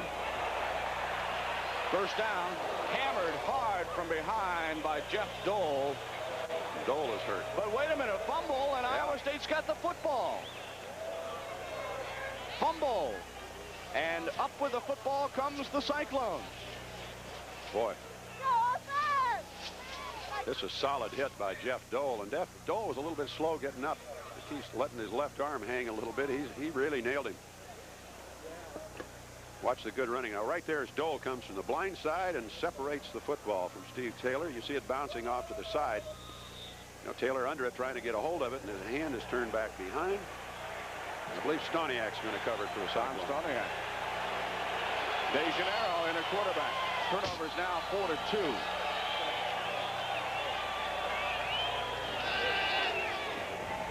And off right up the middle to Edwin Jones. Nets a couple up to about the 15, 16-yard line. John Marco makes the stop.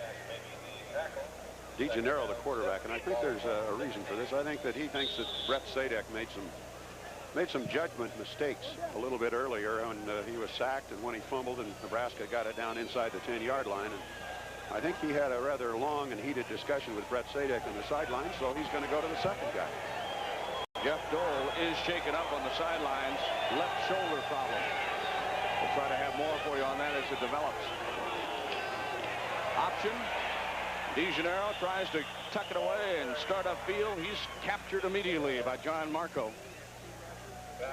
Give the option an opportunity to go. You have to shove those linemen back a little bit. Let the quarterback go down the line, and Nebraska linemen are across the line of scrimmage, past the blockers just explosively. And now timeout called on the field by Nebraska.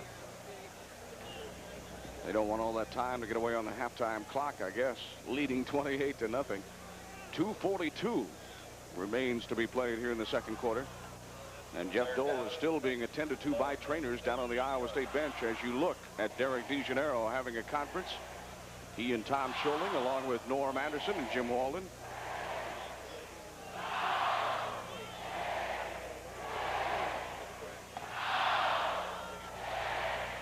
And there on the other side of the field, the defensive brain crushed. And the rushing story today, only 43 yards for Iowa State thus far. 297 for Nebraska. Now the Cyclones are used to allowing only about 288 per game. So Nebraska has already gotten more than their share against Iowa State. Per play for Nebraska, they're averaging 13.5 yards. All right, now watch the play coming up. Judge Johnston is coming in. And Iowa State is going to show you a punt formation on third down. Nebraska will drop one man deep, Jeff Tomjack. Bridges will be in motion. And it's a fake. DeGennaro, first down, complete to Dennis Ross, and he's across the 40. Beautiful play. Had an isolation on Ross, not an isolation, but actually in the end zone. You see the snap go to DeGennaro. You see right there as Ross makes a nice move to get by the defensive back. Another good move right there. Goes by number 11 and gets upfield. Number 11 was the deep man back to receive the punt for Nebraska, and the Cyclone punt formation strikes again. DeGennaro's first pass of the day, complete for 25 yards. First and 10 at the Iowa State 43. DeGennaro rolling out. Throws it upfield, complete to Ross at the Husker 40. What a toss by DeGennaro. Off balance, sort of a sidearm throw. It was a sailing pass that Ross really went high to bring down.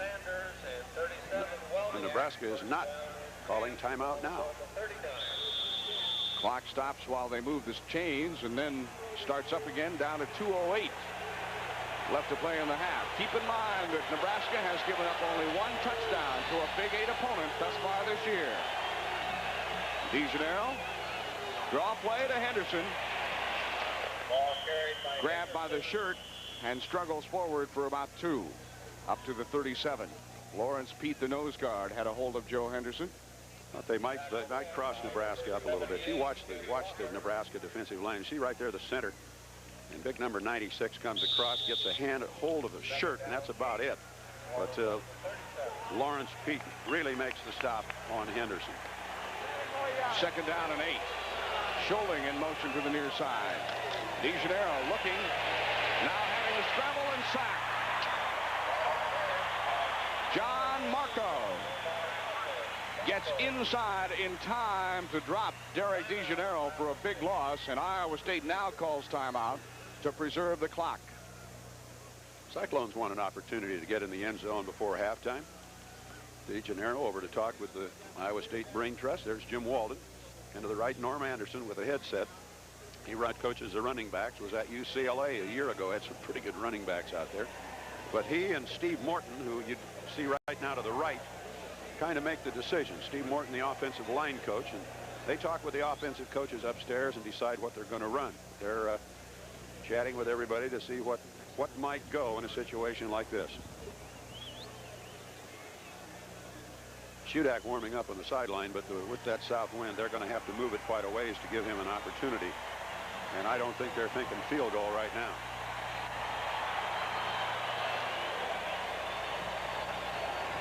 Interestingly, Brett Sadak not even in on the offensive huddle there along the sideline. He must be a little bit in the doghouse right now. Single back set for Iowa State. The lone setback is Henderson. DeGennaro being chased and sacked again. This time it's Tim Rother. Little help there by John Marco again, but Tim Rother drops Sadak way back inside Iowa State territory at the 45. And you watch right there, he breaks through, gets by his man, number 54, trying to stop him somehow.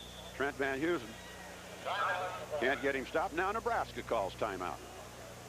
Well, now it's a punting situation as you take a look at Judge Johnston. Well, that's DeGennaro coming to the sideline, but it is 4th down and 26. 28-0, and it must be very important for Nebraska to maybe try and get another score. Yeah, fully understand that. Well, keep this one under your hat. They use a fake punt, leading by 35 points against Kansas State. Why in the world would you do a fake punt with a 35-point lead against Kansas State? I think there's only one reason, and maybe we can talk about that later.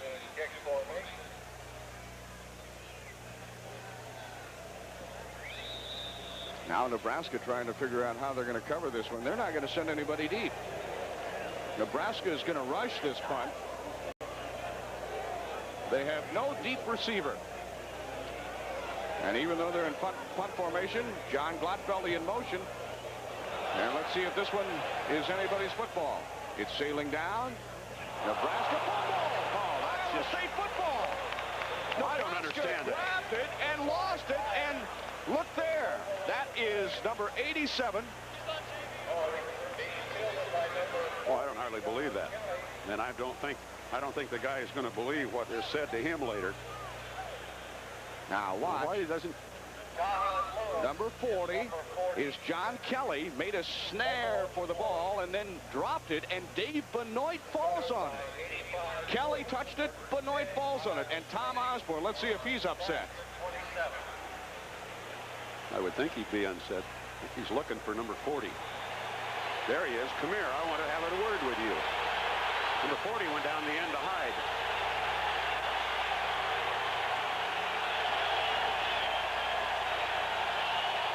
Less than a minute to play in the half, and the ball batted down incomplete. Knocked down by Broderick Thomas.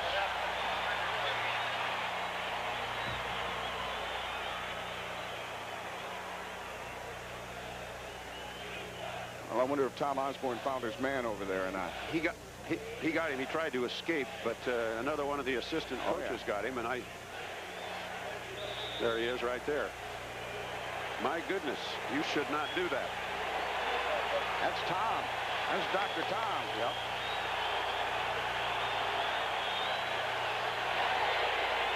Listen to the roar of 73,000 fans. Draw play. Henderson up the middle to about the 22. A gain of about 5. It'll bring up 3rd and 5. And Iowa State now uses a timeout to stop the clock with 41 seconds remaining. They will have one timeout remaining if the scoreboard is correct. Watch the run by Joe Henderson. The draw play, and there's a big hole opens up inside. Right there, an excellent block on the defensive back. And Joe Henderson with good leg, keeps the legs under him, and finally is tied up. But pretty good running by young Joe. And the legs just never stopped.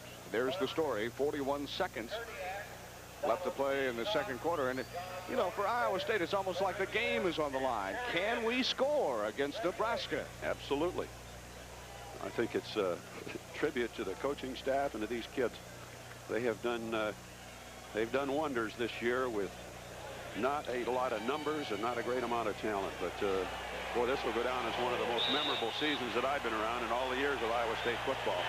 Well, with the wind being what it may, they're not in field goal range yet for Jeff Shudak. They need a little more yardage, even though the ball's at the 22. DeGennaro to throw, batted down over the middle. He didn't see Tim Rother. The defensive tackle was standing right in his face. It was intended to go to tight end Mike Bush. Looking at Bush over the middle, and maybe it's a good thing the ball didn't get that far because Bush was extremely well covered. And DeGennaro's about 6'3 and a half, 6'4. Stands here and waiting for the man to come open. You notice the protection pretty good. And right there, that you see right here, Bush was to the right of your screen. Bush was extremely well covered. Let's see what the wind does now to Jeff Shudak. He is on to attempt a 39-yard field goal on the far hash mark. But as we said, he's going into a stiff wind. Shudak, number 1 in the Big 8.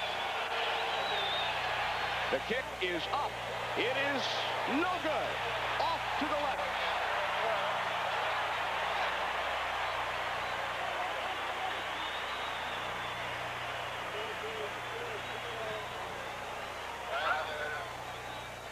Well, Jeff Shudak has kicked a field goal in every game thus far this year until now. And let's look at it from the end zone. Was it left? You got to make some adjustments, you know. You see it hooking left there, right? Came right by the post. Boy, that's close. Ooh. That's close. Nebraska takes over with 32 seconds left to play in the half. Here's the pitch to Tyrese Knox. Off to the races. Chad Welding catches up with him, drags him out of bounds after a gain of about 15. Up to the 40-yard line, first down. First down and 10. And once again, just excellent blocking by Nebraska at the line of scrimmage. 26 seconds left. The clock stopped. Gets out of bounds. And time is of the essence now for Nebraska. Again, Tyrese Knox. He will not get out of bounds this time. They'll have to call time if they want to stop it. Chris Moore makes the tackle. By Richard. And that may well be the last play of the half. Nebraska going to try and get another one in.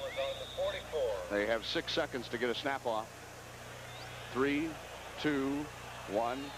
Nope, they don't do it. So it is halftime here at Memorial Stadium in Lincoln, Nebraska. And the Sea of Red standing up, giving their beloved Huskers a round of applause. The Huskers lead Iowa State by 28.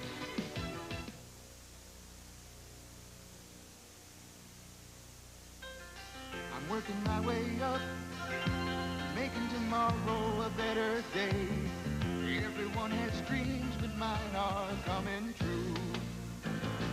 And you were always there to say, we believe in you, we're Bankers Trust.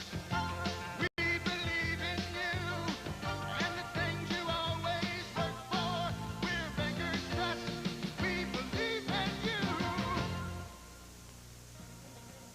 Jim Walden is brought to you by the Ames-Story County Cyclone Club. They're proud to support Jim Walden and the Cyclones and invite you to attend the regular Cyclone Club luncheon each Tuesday during the season at the Starlight Village, Ames. By the University Bookstore. The University Bookstore, official retail outlet for Iowa State University. Call for a free souvenir catalog, 515-294-5684. Hello, I'm Dick Van Dyke. A very young member of my family died of a disease I'd never heard of, Rye's syndrome. I'd like to help prevent that from happening to anyone else. So if you have the flu, chickenpox, or other viral infections, don't use aspirin or products that contain aspirin. Research has shown a link between the use of aspirin and the development of Rye's syndrome. Knowing this could save you or your child's life. For more information, contact National Rye's Syndrome Foundation, 1-800-233-7393. Maybe you heard just a little crack is okay. Maybe you heard cocaine can't really hurt you. Well, you heard wrong. There's no home run on cocaine. You get me? Are you listening? Just a little bit of crack or cocaine can be addictive or even kill you. That's the real truth. The lie is, it's the other guy who's going to die. Cocaine, a big lie. Call 1-800-662-HELP. It is halftime here at Memorial Stadium in Lincoln, Nebraska. And as you might expect, Nebraska, ranked second in the nation, handily in control of Iowa State 28-0. But Big Eight opponents of Nebraska have scored only 12 points against the Huskers this year, so even getting points on the scoreboard might well be considered somewhat of a moral victory for Iowa State. Well, I think so, and I think that the Cyclones have they've really tried to do that. They had a good opportunity early when they fumbled down at the 1-yard line and tried to get Shudak with the field goal, just missed the left upright by about an inch. But the Cyclones have, I think, played very, very well this afternoon. The mistakes have just really hurt them, but maybe in the second half they'll come up with something a little different and can get the ball in the end zone. Turnovers have been the story of the game for Iowa State. Had they not turned the ball over, it may well be a little different story. And I'm sure that's what Jim Walden's probably talking about in the halftime locker room.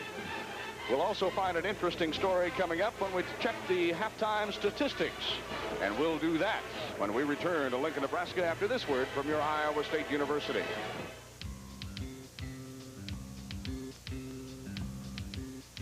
Iowa State University is contributing to world understanding by encouraging cultural diversity on campus and increasing opportunities for Iowans to interact with people from other lands. The one thing that struck me when we arrived here was that sense of peacefulness, you know, to be able to hug a white friend and to shake hands. And I was really impressed. Iowa State University has a form of warmth that I feel I can adjust to. There is this, it's like I feel more at home. And that's my impression. It's a place I would like to come to study. And, you know, this whole place sort of makes you feel as if it's the whole world. Iowa State University, making tomorrow's dream today's reality. Get the inside story on what happens on the field. On one. Ready? Straight from the coach. Watch the Bill Mallory Show. When Chicago's winner on cable, Sports Vision. Be a part of the action-packed 1987 Indiana University football season. Join the 1986 Big Ten Coach of the Year every week for game highlights, player interviews, pregame strategy, and more. Don't miss the Bill Mallory Show. Every week on Sports Vision, Chicago's winners on cable. Two legends of bowling reunite in the 1936 Olympic rematch here on Sports Vision. Karl Goldhammer of West Germany won the gold, and Joe Norris of San Diego won the silver at the famous bowling exhibition at the Olympics in Berlin. Now, 51 years later, these two medalists go at it again in a historic rematch, with Norris and Goldhammer making bowling history again. Saturday, November 14th at 6 p.m. on Sports Vision. Your new Chicago Blackhawks. Cold steel on ice. This season, you can be a part of the exciting, hard-hitting action right at the Chicago Stadium, or 24 hours a day at home.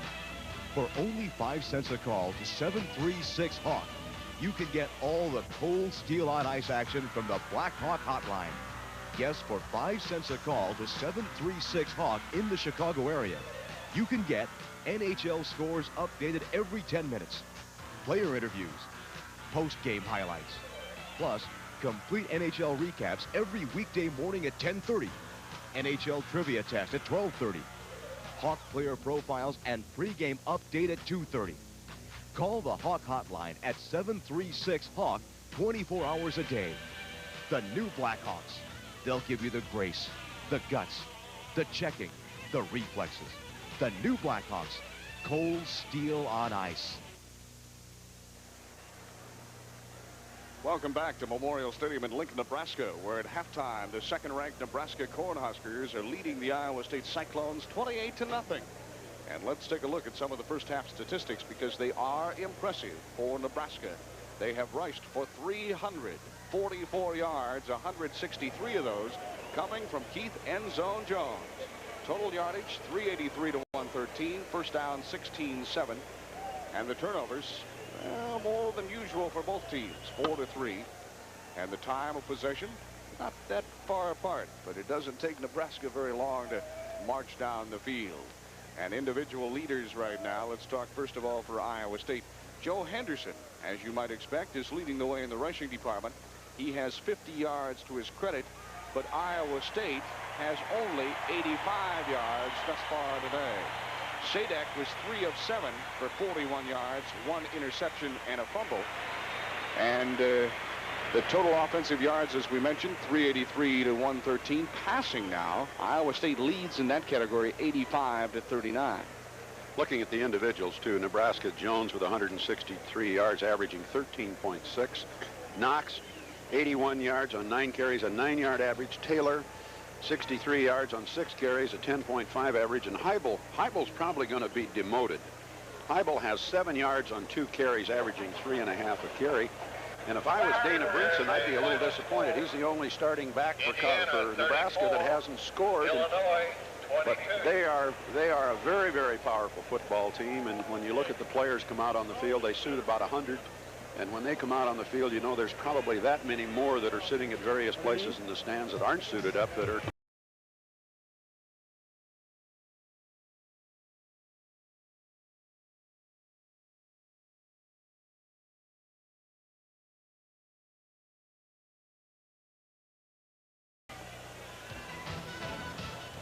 Jim Walden is brought to you by Drug Mart. Drug Mart, Iowa's finest pharmacy. 7 locations, Carlisle, Perry, West Des Moines, and 4 locations in Des Moines. By Deflect-A-Shield. Deflect-A-Shield protects your windshield from road debris and bugs. We trick up your truck. And by Decker Truck Lines. Decker Truck Lines Incorporated, Fort Dodge, Iowa. Serving Iowa's transportation needs since 1931 with reliable reefer, van, or flatbed trucking service. I'll admit I'm stubborn. I've driven the same make pickup since I started farming. That is, till my son took me out to see the all-new Chevy pickups at Bob Brown. I may be stubborn, but I'm not stupid. I need a truck that works as hard as I do, and this new Chevy does. I chose Bob Brown because he's got more trucks than anyone else, so I got more truck for my money. I was smart to switch.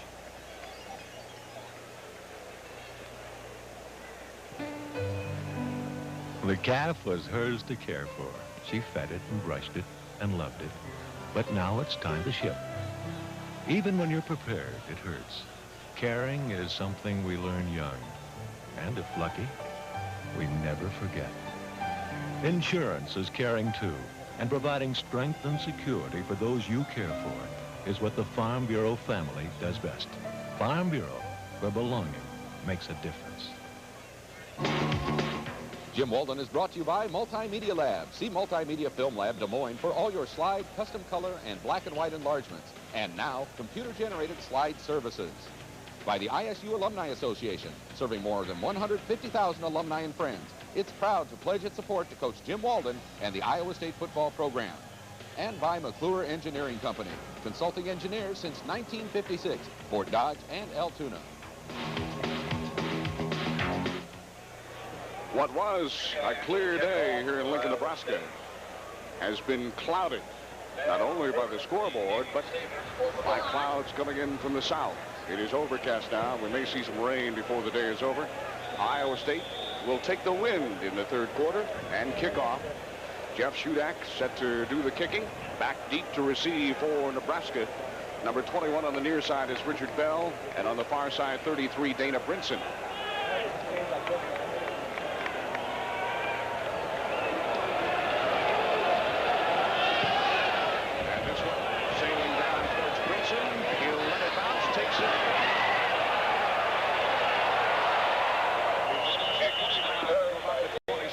Before he is stopped, Charlie Bondra makes the tackle for Iowa State. Bondra a little bit disappointed. He'd like to have a little better hit on the returnee, but didn't get the solid hit. Nebraska starting at the 29. And Nebraska is not pulling any punches. They'll start with their starting lineup on the field. It'll be Steve Taylor at quarterback and Keith Endzone Jones at tailback. The pitch goes to Jones. And he stopped after a gain of about 1 or 2. Chris Moore, Anthony Hoskins in there on the tackle. Chris Moore, Give him 2, call it second down and 8. Just underway, second half here at Lincoln, Nebraska. And next week, let us remind you, Iowa State will return home. They'll play host to the Wildcats of Kansas State.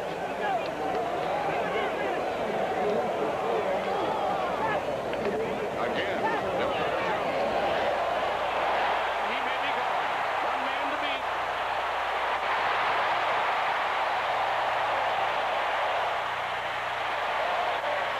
Touchdown. 69 yards. Jones had 163 yards rushing in the first half. He's over 200 yards today. End zone Jones, and I see why they call him that. You watch nearly perfect execution right here. You see number 60 coming over, number 55, Chris Moore, trying to come over. Now there's one man to beat. Only guy to beat is Lope Williams, and he's taken out of the play. Now it's a foot race, and there's nobody even in the picture for the Cyclones. Undoubtedly, the key there was how many downfield blockers they had. As Chris Drennan drills the point after, not only was End Zone Jones way up the field, but so were 2 Cornhusker blockers. Speed works wonders. And it's 35-0 real quickly in the second half.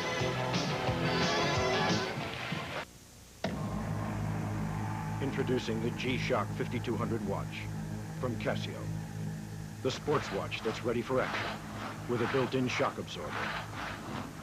It's tough, so tough, this G-Shock can take a slap in the face and not even flinch. The G-Shock 5200, just one of Casio's water-resistant sports watches. It's one tough watch to beat. If you think all rust-proofing is the same, you're wrong. The Protector's electronic rust-proofing provides effective protection from the Arctic to the equator. Compare warranties. Full coverage for as long as you own your car. With no periodic inspections. Insist on electronic rust-proofing from the Protector. Hey, how'd you get to know so much about rust-proofing? They don't call me Iron Mike for nothing. Purchase electronic rust-proofing and get a free Iron Mike poster at participating Protector dealers. Remember, there is a difference in rust-proofing. A veteran is someone who fought for our country to save us and our country. Veterans have fought for our country and keep it safe. A veteran is a person who fought in the war and came back to help celebrate and help get our America back on its feet again. My brother is a veteran. My uncles served in World War II on the front lines, and they all managed to make it home okay. Veterans Day is a day to honor those veterans, to celebrate the fact that they came back and they're alive. Veterans Day is a national celebration to honor those who have indeed given of themselves and their time and their lives in some cases to protect our country. The Veterans Administration encourages you to participate in your community observances.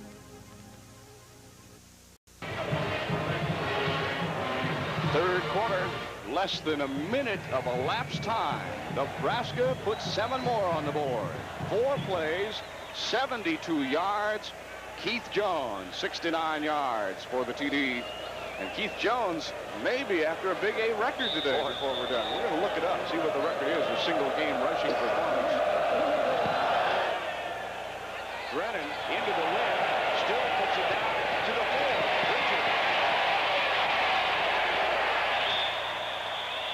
Back to the 19. Doug Welniak make the stop once again. Good coverage by Nebraska, and just look at it. That it's just great speed. All the good teams have the super quick and the super fast players, and Nebraska is loaded with them. Derek DeGennaro comes on to quarterback the Cyclones here in the third quarter.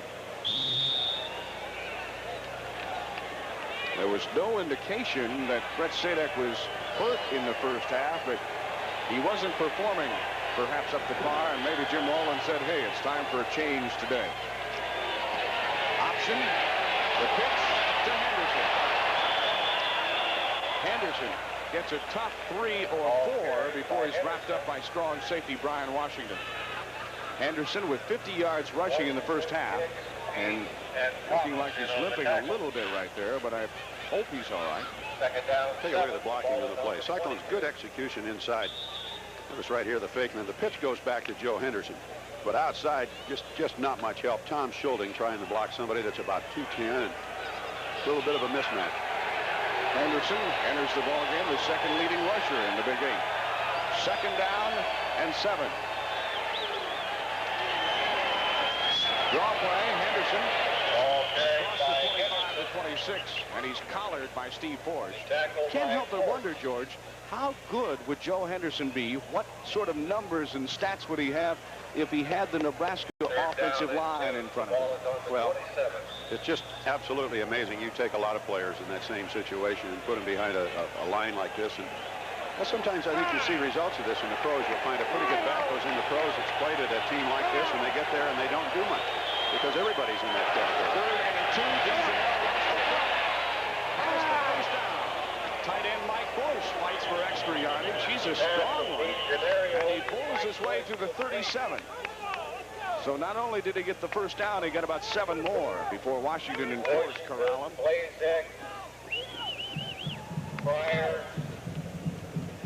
Look at the time that DeGennaro has on this play. Cyclones have just done a fine job. Offensive line, great work by the young offensive line, and not a great number of players, and Steve Morton's done an excellent job with him. First and 10 at the 37. Eddie Bridges comes in motion. Fakes the handoff, the pitch to Henderson. Tries to find a hole. There's not much hole there. Bridges drilled down as he tries to break off the line. Henderson up to the 40. Tim Rother, the defensive tackle, makes the play after a gain of 3. A little bit of a crack maybe for the first man into the line. You see right there the fake to Jones, but he wouldn't have gone very far. It's a pretty good, tough run by number 33, Joe Henderson. 61 yards today for Joe. Tell you what, I think it will be a shame if he is not acknowledged on the Big 8 team, all Big 8 honors, because he has worked so hard. He's now rolling upfield. Ross has it across midfield at the Husker 46, and a good reception by Dennis Ross. And he probably also will be on the all Big 8 team. Watch the protection once again this time. DeGennaro in a moving, kind of a moving pocket. Good reception, and this is one of the fine receivers. One of the fine receivers in the Big 8, if not the country. You take a look. Cyclones do a pretty good job with this big red line. You see right there in the middle. Taking the man, taking him right out of the play, putting him on the ground, and DeGennaro rolling out, finding the open man.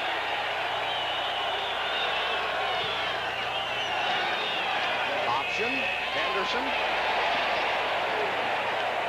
And picks up about 1 or 2 after all that. Had a long way to run for that 1 or 2. Charles Fryer makes the tackle. Henderson and Ross, definitely the 2 top skill players on the Cyclones, both juniors. You watch the Nebraska back there. You watch the pitch comes here, and you don't see too many Nebraska players, but all of a sudden, look at them start to show up. Swarming. Great speed. Jamrog is a defensive end, 230-pound senior. Moves really well. Now Bush in motion, backs off the tight end spot, and they go to him. At the Husker 45, Brian Washington makes the tackle on Mike Bush. Running the offense well.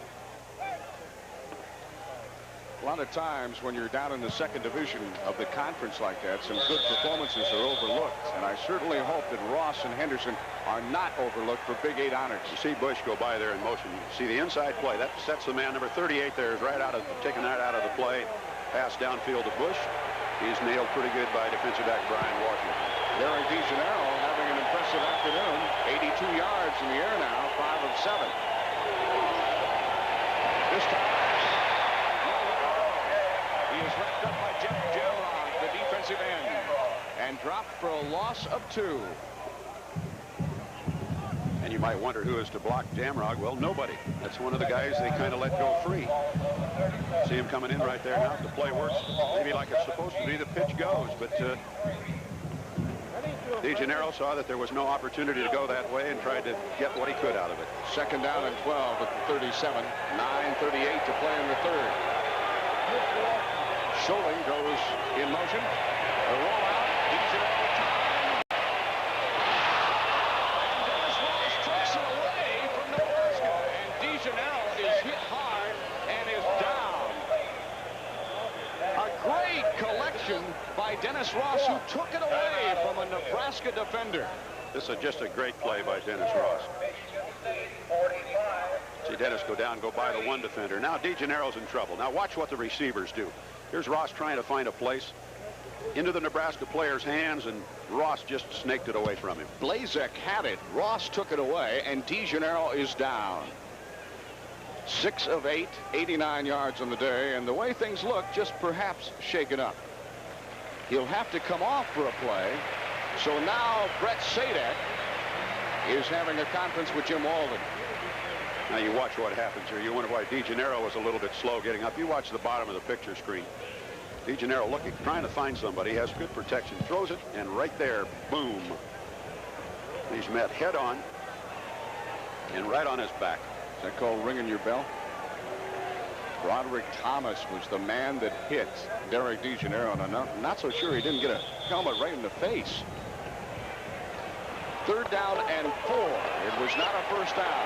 Big play right here. Second deepest penetration into Husker territory of the day for Iowa State. Sadek gives it on a dime play to Henderson, and it doesn't get enough. Lee Jones stops Henderson.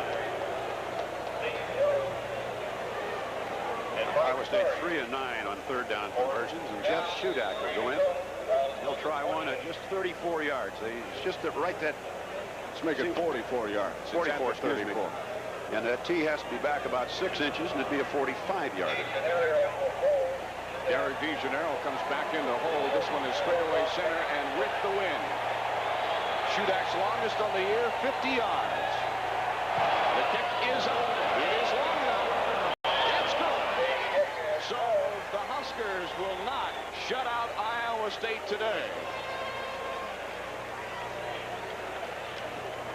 And Jeff Shudak has now kicked a field goal in every game this year for Iowa State. He leads the Big 8 in field goals.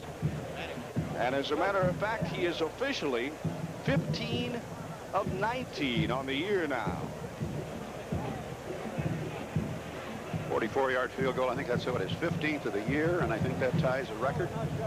And if he gets one more, of course, he goes into the record books as a record holder, and just a freshman tied the ISU single-season field goal record of 15 by, I believe it was Gedgen and Alex Giffords. So Jeff Shudak, who is, well, what he does as a field goal kicker is just part of the action, because what he does with kickoffs is really a touch of class. Almost like an artist would work with the foot. Redshirted last year, and when they started spring ball, some of the coaches told Coach Walden that you had to see what this young man could do with the football. And he is very, very talented. Interesting to note, too, that one of the guys on the end of the Nebraska line, one of the men that would be in the area if they do the little popover, is Todd Milliken from Shenandoah, one of the tight ends, a fine tight end. So they've got a man down there with good hands in that area. And boy, they're tense. They go up with the ball, and you never know what they're going to do.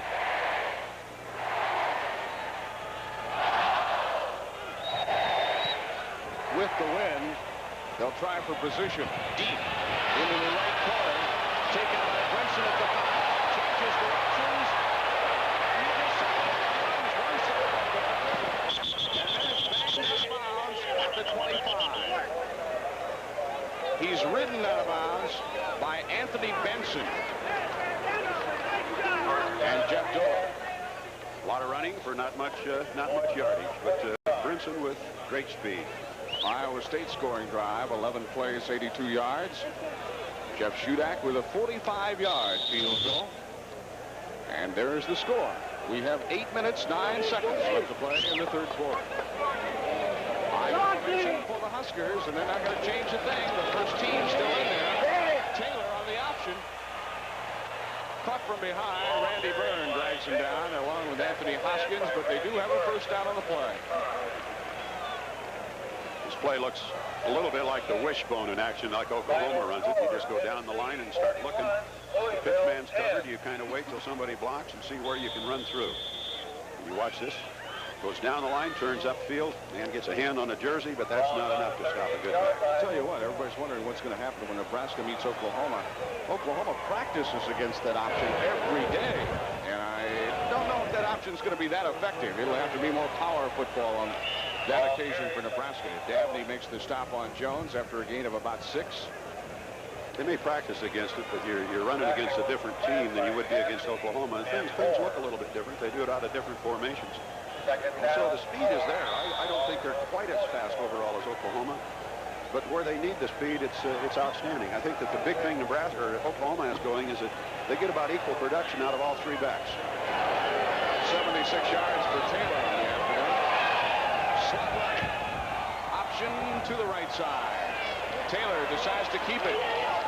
Struggling for extra yardage. Steps out of bounds at the 44. His heel was on the line. Lopey Williams had a hand on him. It's another first down for the Huskers. It's just a good option quarterback. Has the good speed. You notice right there he pauses, takes a look to see what's happening. Now just outruns one man. Turns outside, outruns another. Stepped out of bounds right there. Good call to the official. And another first down, the 20th for Nebraska. 8 carries, 89 yards. That's not a bad day for a quarterback. I don't think he's been sacked yet. Nebraska at the ISU 44. Roll out by Taylor.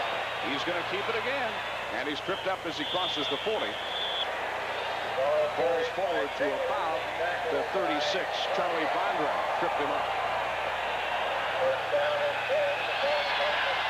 Second down and 2. The ball is over 36. Brings up the second down and 2. Taylor now with 98 yards, 2 yards shy of the century mark today. And now Cleet Blakeman comes into the lineup to quarterback. Power I formation. Bell, Jones, and Heibel. And Bell gets it. And he has the first carry. Carruthers makes the tackle. Tackle by Brothers. Richard Bell. First down, 10. Altadena, California, sophomore. Another Ball is on the 32. one of those guys, 6'3", 195, Florida State, 27. 5'9", 200, just on up there, all in that same range. 180 to about 210. It's a stereotype of the running back in college football. Slots to both sides. Single running back is going to be Heibel, the fullback. And out of the slot, here comes Dan Vincent. And Jeff Dole put a smack on him along with Bondra. Boy, another fine play by Jeff Dole. Second down. They handled this reverse pretty well. 32. You watch Blakeman go out, go down the left side, just hand it off on the reverse. Watch they're trying to block out front. There's a play, and Jeff Dole also in to make the play. Charlie Bondra jumped in and made the initial hit. Second down and 10. No gain on the play. So Nebraska goes back to the eye with Heibel and Jones. Bell in motion. Loose ball, and I believe Nebraska may have fallen on it. I think John McCormick came up with it for the Huskers. Iowa State players are saying Iowa State's got it. I don't believe so. Yep, they do. Wait a minute, they do. Number 55. Chris Moore. Chris Moore. First down and 10. Get enough players on that pile, you can do funny things down in underneath. See, Chris Moore got right over the top. And somehow, now the ball pops out again, and Chris Moore turns around and makes a recovery. And I believe that's the third turnover for Nebraska today. We'll check that. Derek DeGennaro comes back into quarterback for Iowa State. So that is only the second time today Nebraska's had their hands on the football and failed to score.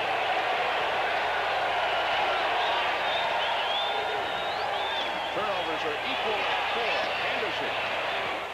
And then he's down. He fumbles the football. The first thing Nebraska has it, but Henderson is ruled down. And Henderson is hurt on the play. Joe Henderson is shaken up. After a gain of 3, Henderson gets to the 35, and now the trainers come out. Good indication of how hard Henderson works. Watch the hard running. He's contacted right there. Watch the legs. He just keeps pecking away, keeps going. Yeah, the knee was down.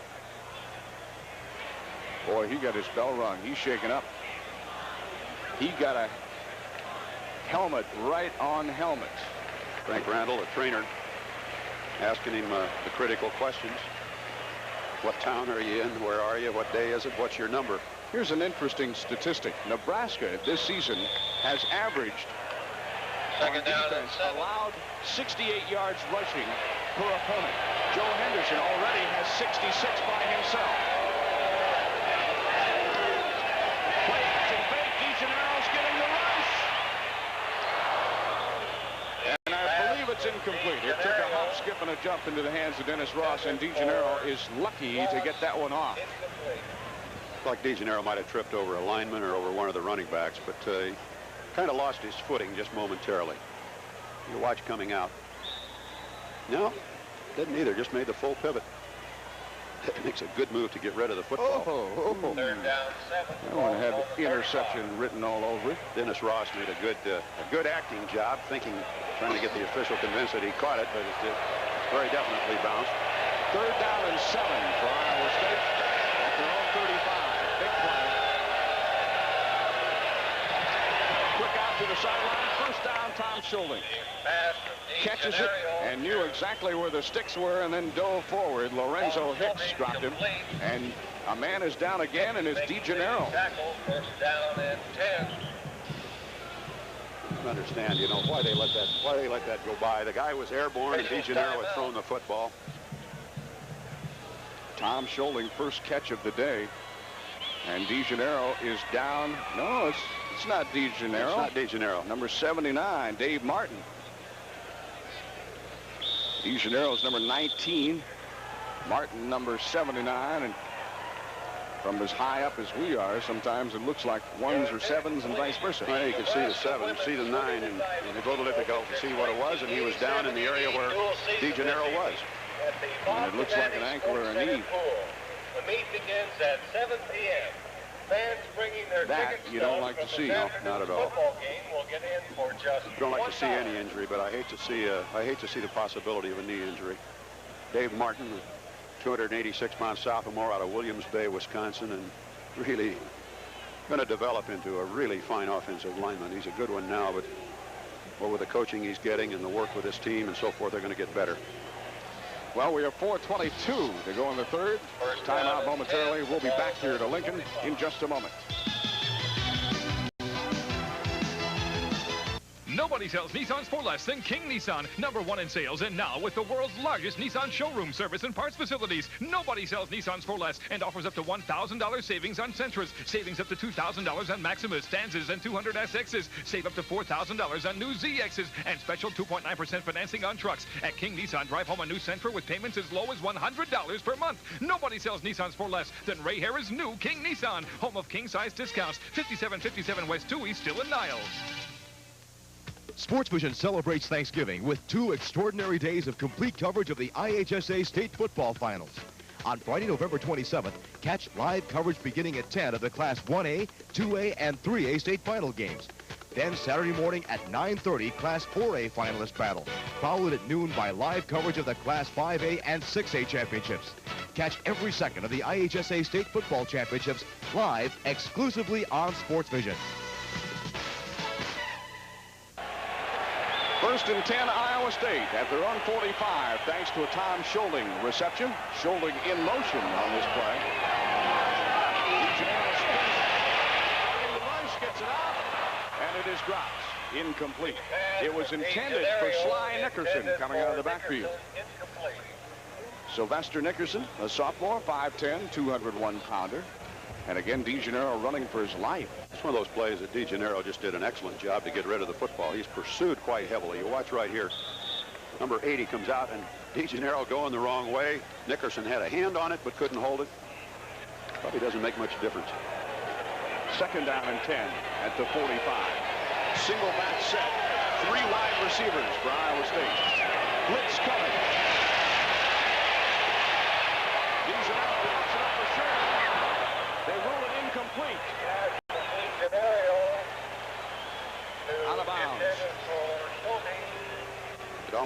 call on that, but the guy threw Schulding out of bounds, but I think he was already airborne over the out of bounds. Another one that DeGennaro just did a good job of getting rid of the football. Lofts it up, giving Schulding the opportunity to run under it. Oh, I'm not so sure. I'm not so sure if he'd come straight down. He might well have been inbounds. I think he was forced out.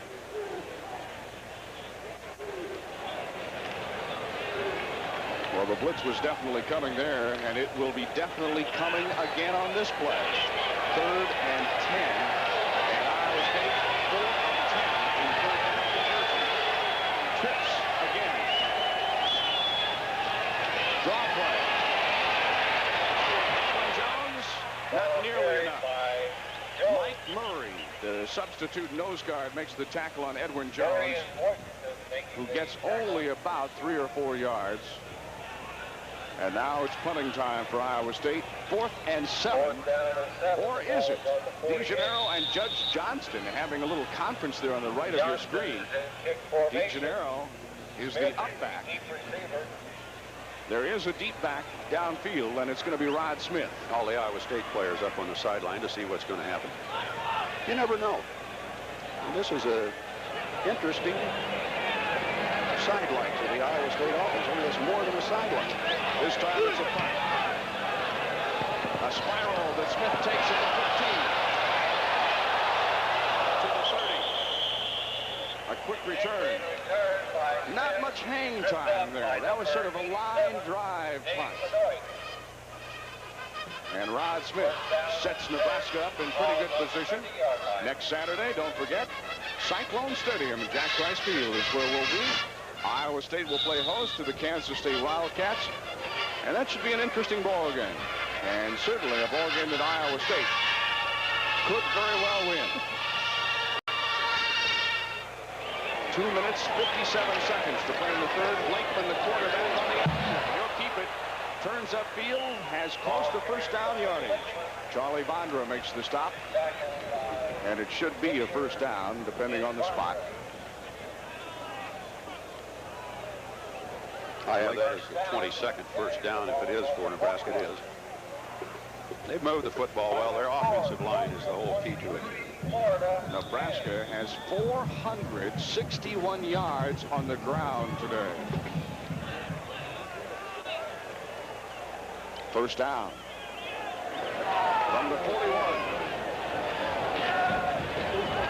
Handoff to the first man through the hole. It's fullback Ryan Carpenter. And Carpenter gets about 5 or 6 across the 45 to the 47. Jeff Dole makes the tackle for Iowa State. Watch the first contact with Carpenter. You'll see you got to take the man's legs away from him. Right there, 46 had a hold of him briefly, and then Dole comes up to hit him head on. But you just, not gonna, you got to take the legs away from a strong back like that.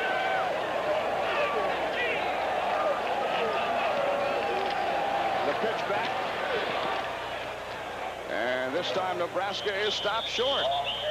As it goes to Tyrese Knox, Al Patton makes the tackle, along with Randy Byrne for Iowa State. Good smart play by the Cyclones on this, too. Knox had the football. They had him straight up and down, and kind of holding on to him and taking a poke at the ball to try to get rid of it before the whistle blew.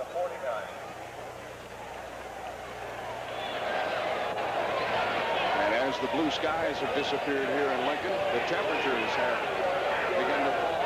It's getting chilly out here. And he simply goes over a raft of players there and gets the first down across midfield. First down, Nebraska at the Cyclone 48. 11 rushes, 86 yards for Tyrese Knox. We may have a situation, Mark, like last week. They turned the lights on at Cyclone Stadium, and we're a half hour later here at Nebraska, and it's starting to get pretty dark.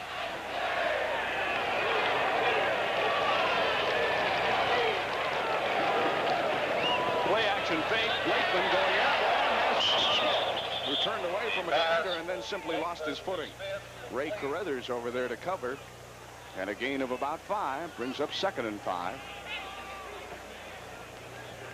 And Smith a little slow getting back to the huddle. He'll get a short break. Richard Bell checks into the Husker lineup. As Nebraska lines up in the power I now.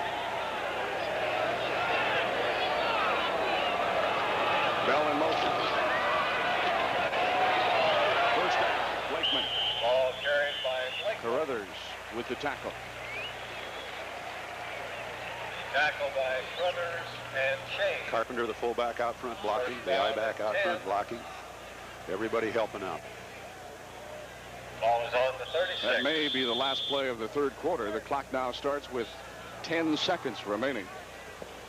See if Nebraska wants to get one off here before the end of the third or not. Doesn't look like they're gonna. I don't think they'd want to hurry up too much. They're going to pick up the wind in 1 second. So we are 15 minutes away from having this one over, and Nebraska has decided that a long time ago. One of the most effective ways to damage your health is to smoke. Smoking enormously increases the risk of heart disease, stroke, emphysema, chronic bronchitis, and cancer. Cancer of the lungs, the mouth, the throat, the esophagus, the bladder, the kidneys, the pancreas. Sure, there are a lot of hazards in today's world, but this is one you can control. Don't let your health go up in smoke. For help in quitting, write the Will Rogers Institute, White Plains, New York. Vince, get up. Safety belt test at 9. Hurry. Not another windshield taste test. Count me out. What? The old pro backing down from a motorhome? Nothing like that. I'm just tired of trying to convince people to wear safety belts. No one's listening. Safety belt saved Barbara Mandrell. You're right. Someone listen. Let's hit the road. You hungry, partner? Let's do some donuts on the way in. Good idea. You could learn a lot from a dummy. Buckle your safety belt.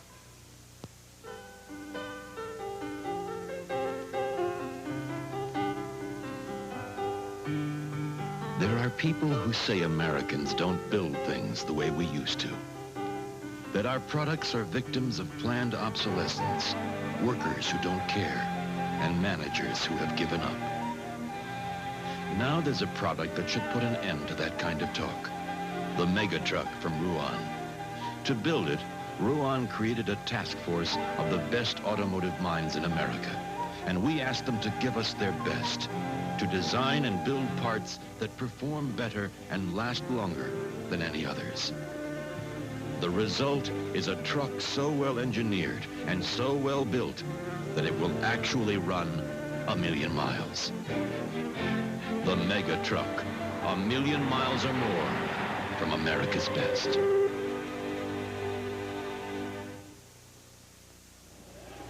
Ready with the start of the fourth quarter. 1st and 10, Nebraska at the Iowa State 36.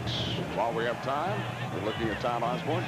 I'd like to say thank you to Ted Tedesco, who's doing our stats today, and also Gary Wade, who is doing an excellent job as our spotter.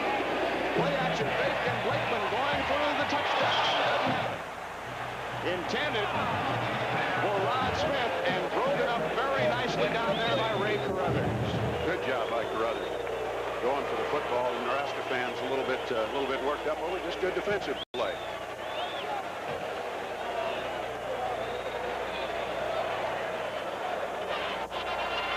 Rod Smith. Also the NCAA punt return leader a year ago out of Thornton, Colorado. Nebraska will send Jamie Warden wide to the right side, and on the left side it's Morgan Gregory.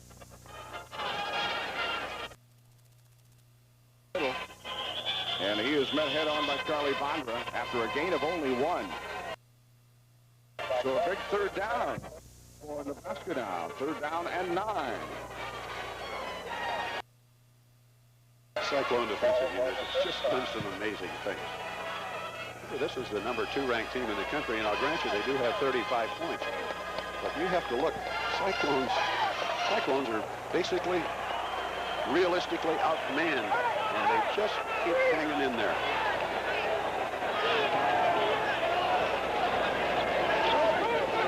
Option. Blakeman throwing incomplete. Intended for Keith Newbert.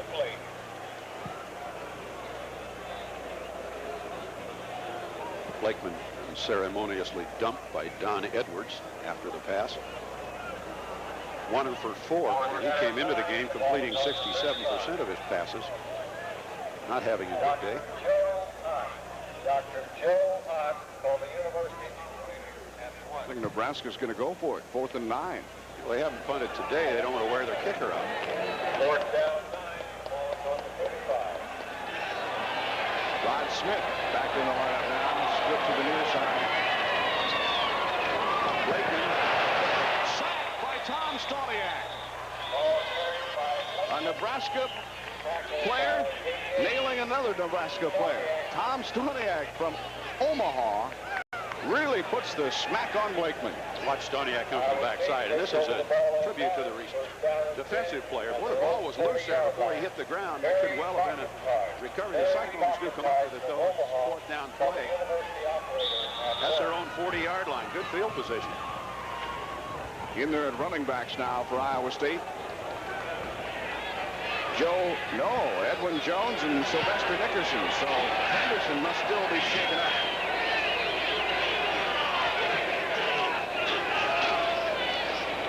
This time, Sylvester Nickerson is hit the moment he gets his hands on the football, and Iowa State with a loss of 1 or 2. You watch the defensive line play. Watch number 74, right into the backfield. That's that little guy. Dainty little fellow from Nebraska. You know, he's not very big. Mike Murray out of Chicago, 5'10", 240, a sophomore. Joe Henderson is on the bench with his pads off, and he has ice on his shoulder. He may be done for the day. Now putting on a jacket.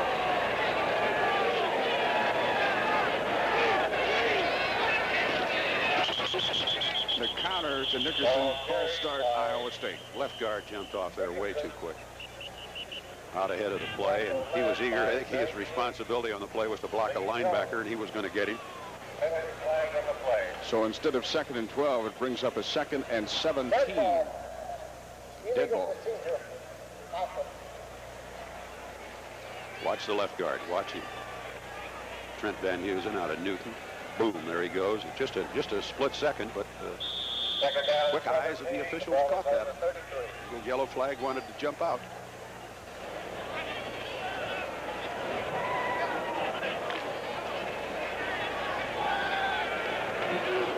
$13 minutes, 5 seconds left to play. Jones and Nickerson. For youngsters who are in the backfield now. Option by Nickerson. And there was no option there. Nothing. Doug Welniak really slammed hard into DeGennaro. 2 players on DeGennaro, 2 on the pitchback, and 2 on another back that was supposed to be out blocking. And now another loss of 1, so it's 3rd and 18. And look for the blitz coming in now. And now we also have what appears to be another punt formation. Judge Johnston in punt formation on 3rd down.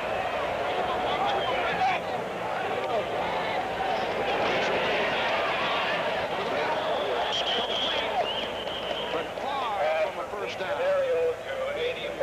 Complete to Mike Bush, the tight end, at the 41. That's the end zone set. Watch this develop. Zip, little side armor. Bush is there to make the catch. Defensive player for Nebraska involved in the play. Number 4, Tim Jackson, but this kind of sets things up. Nebraska's looking at this so many times. I'm not so sure this wouldn't be a great total offense. Just run out of this formation. 4th and 8 now. And an audible from DeGennaro is calling. Let's see if they do it twice in a row. Nope. Johnson had trouble getting his hands on the football. Loose football. Let's see who has it.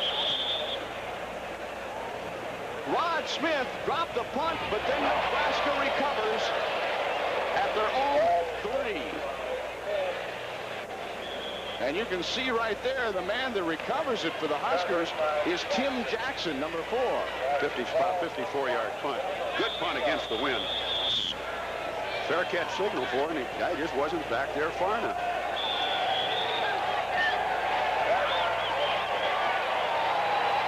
Iowa State player, one of them, 80, should have just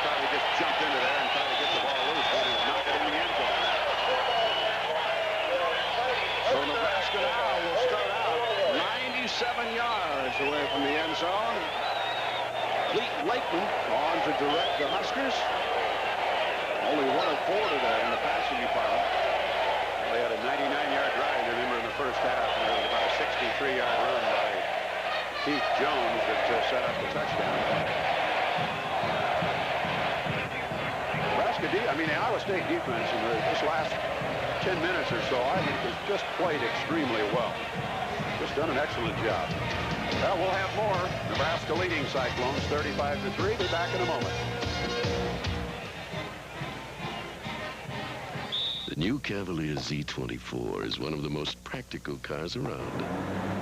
It has front-wheel drive for traction and maneuverability, special sports suspension for a smooth ride, a spirited 2.8-liter V6 engine, and for that day-to-day stop-and-go driving, you'll appreciate its responsive power disc brakes. A very practical car, even for people who aren't all that practical.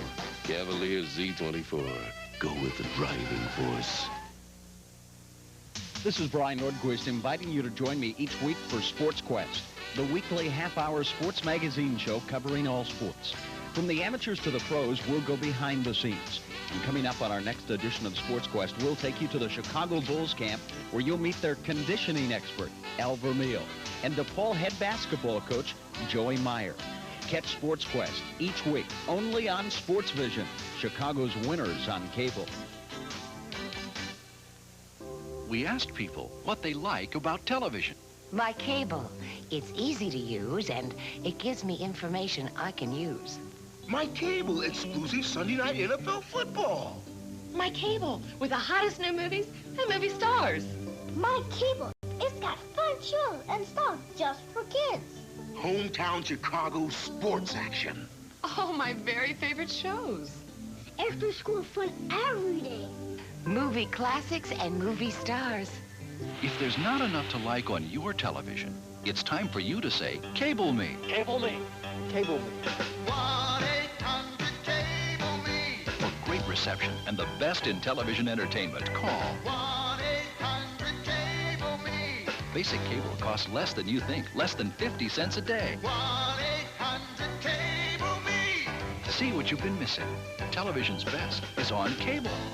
Cable me. First and 10, Nebraska at their own 3-yard line, leading 35-3. 11 minutes, 18 seconds left to play. Lakeman pitches it out to Thomas.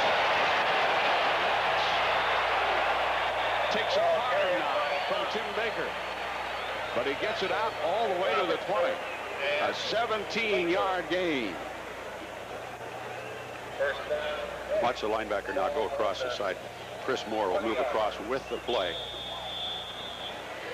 Going with the play, trying to step in there, and is just too late getting there. Up to make the stop, Tim Baker. Knox with 102 yards, so Taylor had 98. This time they give to Carpenter up the middle, little if any gain. Taylor had 98. Jones had over 200, and Knox is over 100 now. In the middle of the line. It's a banner day for Nebraska. Looking at their offense, I think they give the ball to the fullback just on occasion, just to keep him happy. He's a guy that does the blocking for those I-backs, and I just think they have to give it to him about every 15 plays. Otherwise they'll quit, huh? Yeah, let him have a little fun. Power I formation.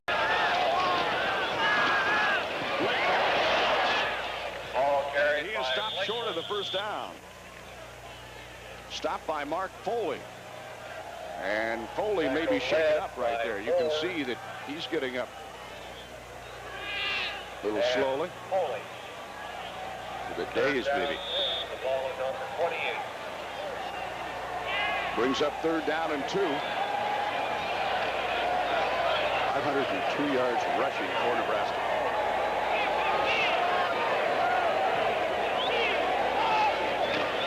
Here's the pitch. First down and a bunch more. Finally cut from behind by Robert Dabney out of the 40, and Marcus Robertson also there to help out.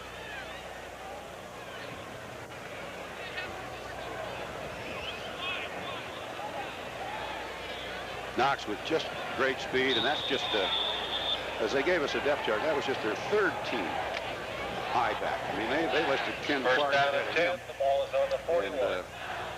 And Reese Knox is having a field day. Knox again. Flag on the play. Marcus Robertson with a great open field tackle at the 45 after a gain of 4. But there's a flag on the other side of the field. Penalty flagged on the play. Also, Matt Rayberg is injured on the play. He's getting up limping. Rayberg hobbling towards the sidelines. Rayberg, a freshman, 6'5", 220 pounds, and the penalty is going to be against Nebraska. Jim Walden giving him a nice hand as he comes off. And you can see that this game is taking its toll. Some young guys that are playing quite well against the number 2 ranked team. Of the offense. Only had 6 men on the line of scrimmage. Only had 6 men on the line. Illegal procedure against Nebraska pushes it back 5 yards, bring up 1st and 15. Well, Nebraska is right now about, let's see, 30, well, not quite that, about 28 yards away from writing its name in the Iowa State record book. Oklahoma holds the record for the most rushing yards against the Cyclones, 542 back in '85. And Nebraska has time to tackle. Ball carried by Blakeman. Blakeman. Tackled by Picked up by Randy Richards. Richards. Way short of the first down. Stoniak back in the ball game. Second down, 9. So knowing that they only need 28 more yards, I think it would be safe to say that Nebraska will rush for the greatest amount ever against Iowa State today. A record ground attack. Play action. Nope, it's a draw play to Knox. And he gets back to the line of scrimmage and then one more. Cyclones had that defense quite well, but it was a very, very slow developing play. You could be blocked out of the play and still get back into the action. Tom Stoniak makes the tackle. Down to the 8-minute mark, and the clock is rolling. 35-3, Nebraska. You know, really, they scored in less than 1 minute of the second half, but they haven't scored since. So here in the second half, Iowa State's defense coming alive. Maybe I spoke too soon. Blakeman going topside.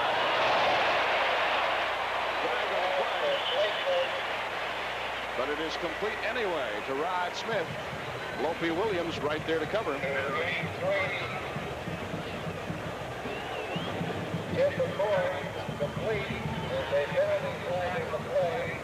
Pass interference would have been called against Iowa State anyway, and I'm sure that Nebraska will decline and perhaps take the gain here. Take the first down, no question about it. Look at it from the end zone. I thought when he caught the ball, there was no interference going on there. There might have been something happened quicker. Hit him too soon, see? Yeah, maybe just a hair quick. Yep. Receiver was Mike Kroll. We said Rod Smith, but it was Kroll on the reception. When you're playing the number 2 team in the nation, maybe you ought to get that as a handicap. Maybe you ought to be able to hit a little bit early. Oh, kind of even things up a little bit. Come on. 7.5 left to play. First down at the 38.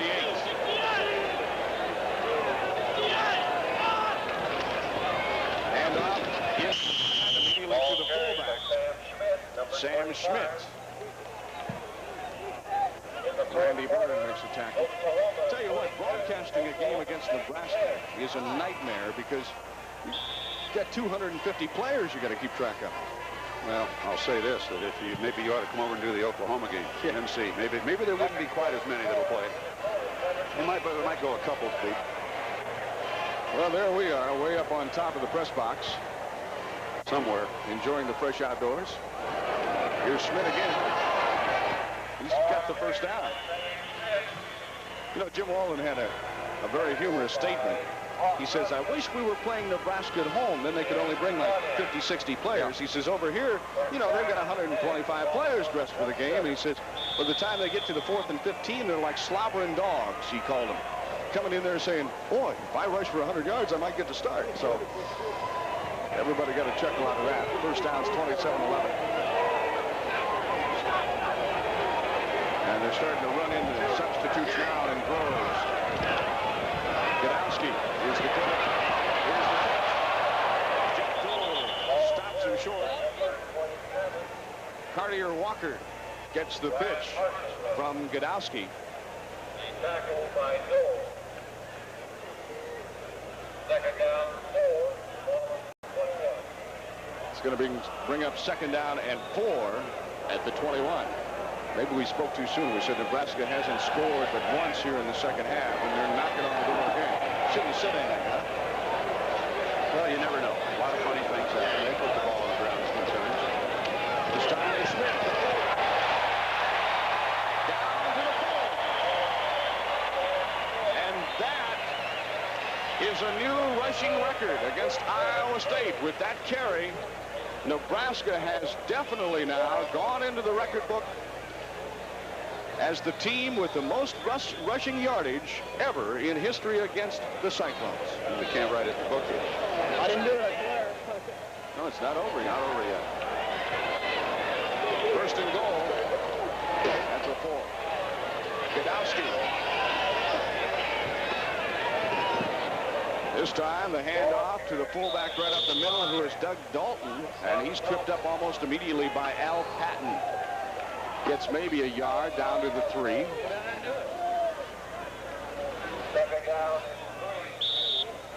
I'll tell you what, if you ever come to a Nebraska football game and don't buy a program, you're in trouble. They do play a lot of players.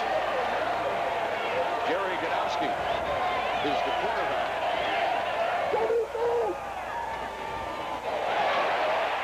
he has a score today.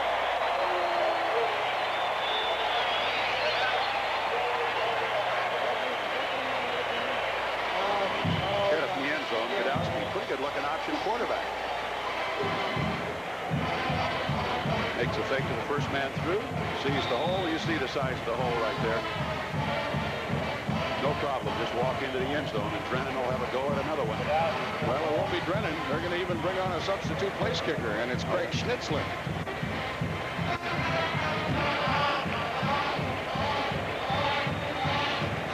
And Schnitzler is up and good. Well, we have 5 minutes, 15 seconds left to play, and it's 42-3 Nebraska. Iowa State will get their hands on the football again when we return. At O'Connor Ford, prices are so low. Financing is so fast, 5 minutes, and selections are so incredible. You must visit me for all your automotive needs now. Own an 84 Eldorado for just $11,888. An 83 Skyhawk wagon for just $24.88. Own a 78 Ford Granada for just $5.88. We offer over 300 affordable quality used cars. If anyone can, O'Connor can. O'Connor Ford, 2600 West 95th. This holiday season, give a gift of lasting joy to that special sports fan. Now, for the first time on television, a unique collection of the finest books ever written about sports has been assembled and are available through this exclusive offer. Each hardcover volume is beautifully bound in burgundy and blue and is trimmed with gold. Order now by sending check or money order to Autograph Sports Classics, Post Office Box 506, Oak Park, Illinois, 60303, or call 1-800-882-1188. Each classic edition is just $19.95, or save by ordering the entire set of 10 for just $179.95. No sports fan should be without this collection of masterpieces. No sports collection is complete without this handsome set of autographed sports classics. So order these great books today and make this holiday season a winning one for someone you care about. Sports Vision's coverage of NCAA football has been brought to you in part by the Chicago Sun-Times. We've got Chicago covered.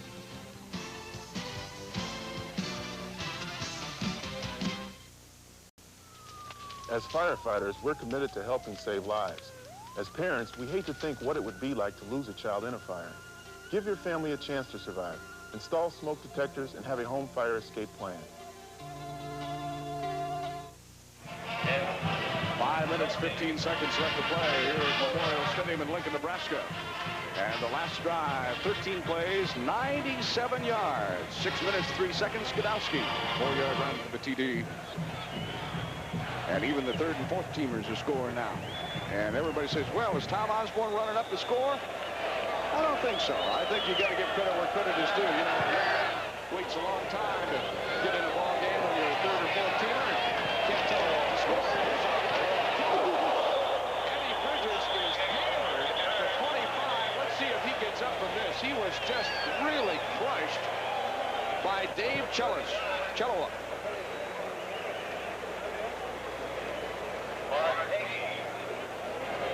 There's offside against Nebraska. There's a penalty flag on the play. On the kickoff, two number 39s swinging for the Ravens. Illegal procedure. Illegal procedure. Watch this hit. I think this is the kicker. Yeah, I think it is. Kicker came down, and Bridge is not very big. You get a fair shot at him, and watch the jersey move. It's a pretty good hit. All right, we understand there are two number 39s out there. I don't think it's... I guess when you have 250 players, George, you have double numbers, too. A little bit of a problem, yeah. You know, they said Chelloa is the only player in the press guide that the press guide went to press clear back in late August, early September, and maybe a little bit off. Now, Nebraska might be trying for a record, too, because they may have their biggest rushing day in history today. Their top day is 677 yards against New Mexico State back in 1982.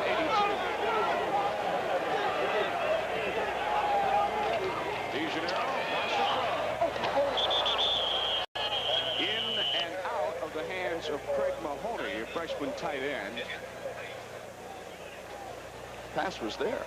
We have the hit E from a little bit ago. Mark Hagee is a linebacker out of Omaha, Nebraska. 6 feet, 220-pound sophomore, and that's a little different than Chelloa hitting him. But it's about pretty close to a 50-pound weight advantage for the linebacker over a little receiver. And we're two number 39s, right? Yeah, 2 39s. They've got double numbers. They only suited 1,006. 2nd and 10. At the 24. And off goes the ball to the nose. And he meets a wall of red shirts at about the line of scrimmage. Little, if any, gain. Randall Jobman first to hit him. Well, Jobman. Under the 5-minute mark now, down to 4:45 and counting. Jeff Long, Be interesting to see how seriously injured any of these players are for Iowa State. There were some big bruises out there today, and people helped to the sidelines on occasion. And they still have 2 games remaining this year. Kansas State next weekend, Oklahoma State for the finale on the 21st. Option, fumbles the football out of bounds as he's caught from behind by Tim Jackson. But it does go out of bounds, and it will be Iowa State football at the 38. This is one of those things that maybe they put it in as a play, but DeGennaro, if he makes the commitment to be a runner, has to stay a runner. And on this play, he now becomes a ball handler. You watch him go upfield. He has a trailback back there, makes the pitch out to Sylvester Nickerson, but it goes out of bounds, thank heavens. Tell you what, the last time he tried that down at Kansas, he found the bench very quickly and a little disgusting, very one-sided. I don't know why I want to try that there. 1st and 10 at the 38. Jones has a nice second effort for a gain of about 7.5 yards up to the 45. Tim Jackson makes the tackle. Pretty good run by Jones. You see Mahoney in motion, the tight end. Just a little bit of a delay. This is good, solid running. Goes ahead, makes a spin, and still picks up a couple more yards. Brings up second and about 3. He just put his head down and drilled Reggie Cooper. Edwin Jones, a freshman. Joe Henderson with ice on his left shoulder, shaken up here in the 4th quarter. Probably will not see any more action today. Jones again. This time, met as he tries a dive over left tackle. He is stopped 1 yard short of the first down. So it will bring up 3rd down and 1. And it's getting chilly here in Lincoln. Whew. It's turning into nighttime rather quickly. It's gotten really dark. See the cars down there on the streets. Got some with headlights on already. Jim Walden, the Nebraska assistant under Bob Devaney from 69 through 73. And we asked him on the pregame show what it's like coming home. Another homecoming for Jim Walden. Had a good time. Renewed some old acquaintances last night. But it's not much fun today.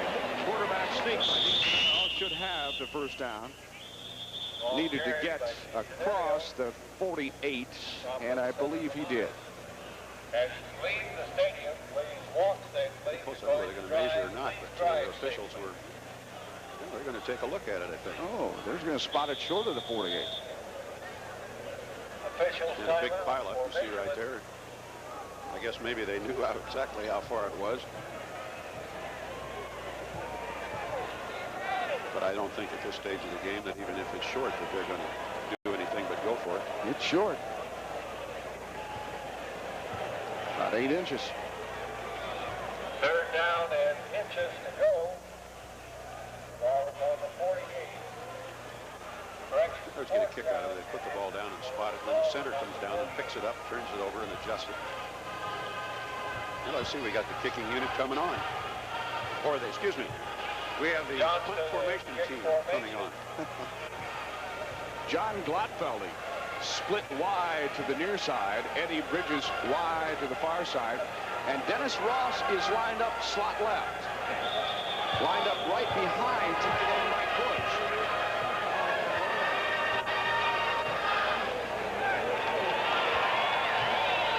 Glotfeldy in motion. It's a fake.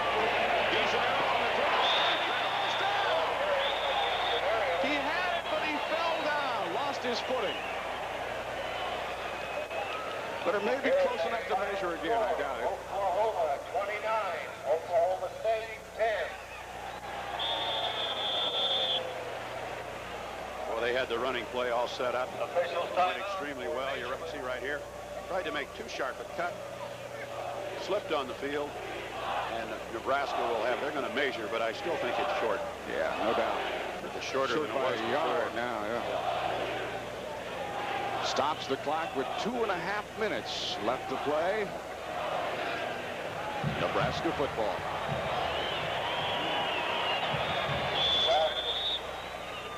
Well, let's play the Cornhusker game now. Guess who's in there now? I don't think we have a roster list that deep. I don't think we do. Not when they're running in players with double numbers. See, here's one with, let's see, how many we got on this? Lockup. These are all the double numbers, so you add 1, 2, 3, 4, 5, 6, 7, 8, 9, 10. About 25 players to it, and you end up with about 130 guys dressed. And as you see, we have some basketball coming up. Hawkeyes and the Cyclones, big game, Saturday, December 19th. There's the caveman right there, Jeff Shudak. Scoring offense. Nebraska has outscored Big 8 opponents 187-12 coming into today's game. And right now it's 42-3. Godowski flagged out on the play. Good tackle from behind there by Iowa State's number 63, Mark Foley. This Godowski has good speed. I kind of like him. As you look at Blakeman, Blakeman's going to graduate. Taylor has another year, so Godowski will, as you'd look at it now, unless there's a good freshman someplace or a redshirt, Godowski would kind of be the number 2. With only 6 men on the line of scrimmage. We have the defense offside. Offsetting penalties. We're offsetting both. First down.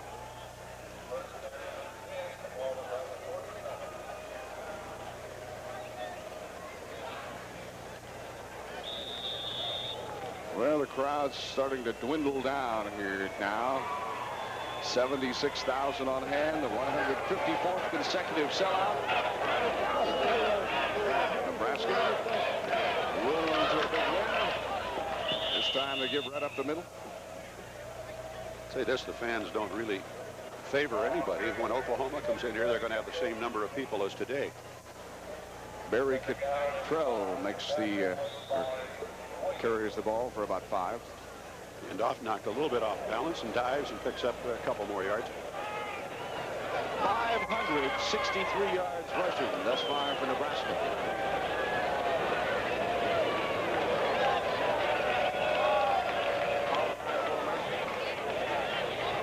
Making a change.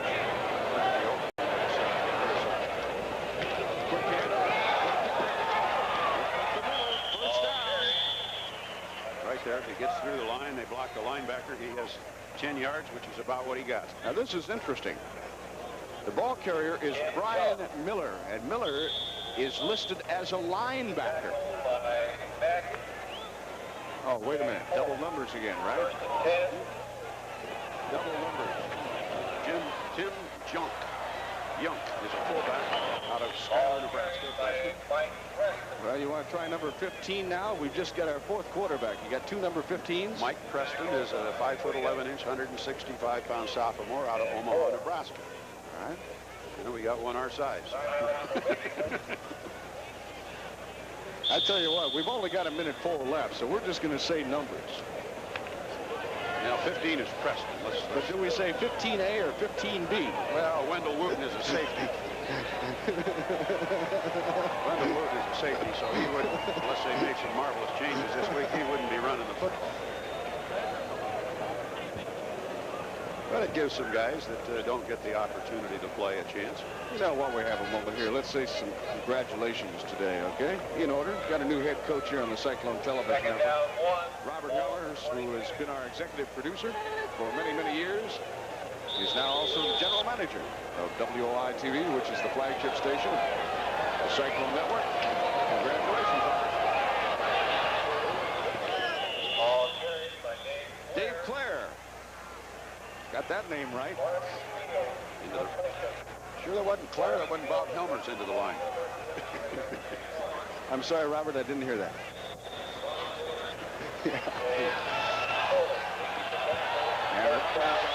Producer again today.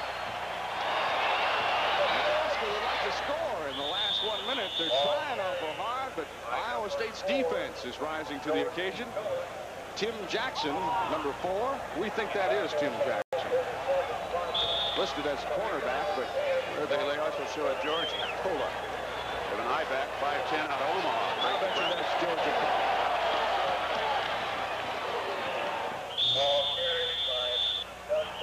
That could well be the last play of the ball game unless Nebraska wants to call timeout.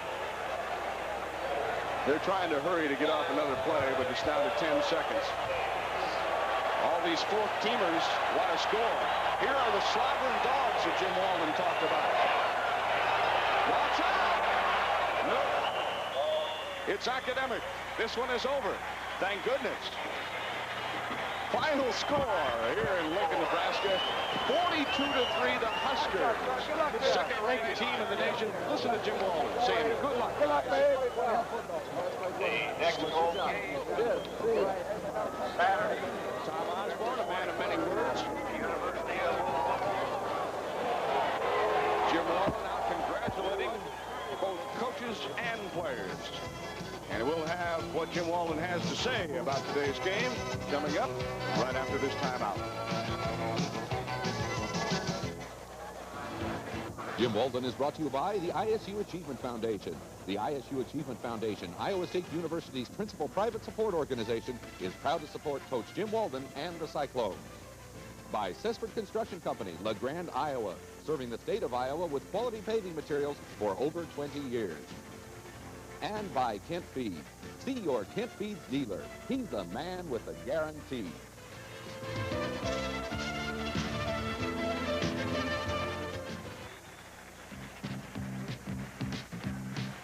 Jim Walden is brought to you by Tony Shoes. Tony Shoes, the official football shoe of the Cyclones.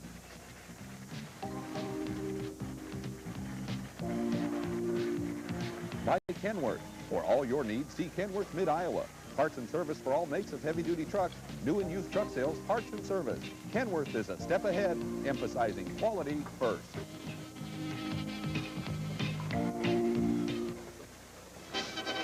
Did you know that almost 1/5 of our Navy is made up of civilians who leave their jobs at a moment's notice to help defend our country? They are members of the Naval Reserve. They take time off from their jobs to help defend our country. But for them to do that job right, they need time to train. If you're an employer, give them the time they need. With your help, our country will remain strong and ready. Support the National Guard and Reserve. Protect their future while they protect yours. Hi, my name is Tiffany Brissett, and even though I play a robot on Small Wonder, I have real feelings. So do the 21 million Americans who have trouble hearing.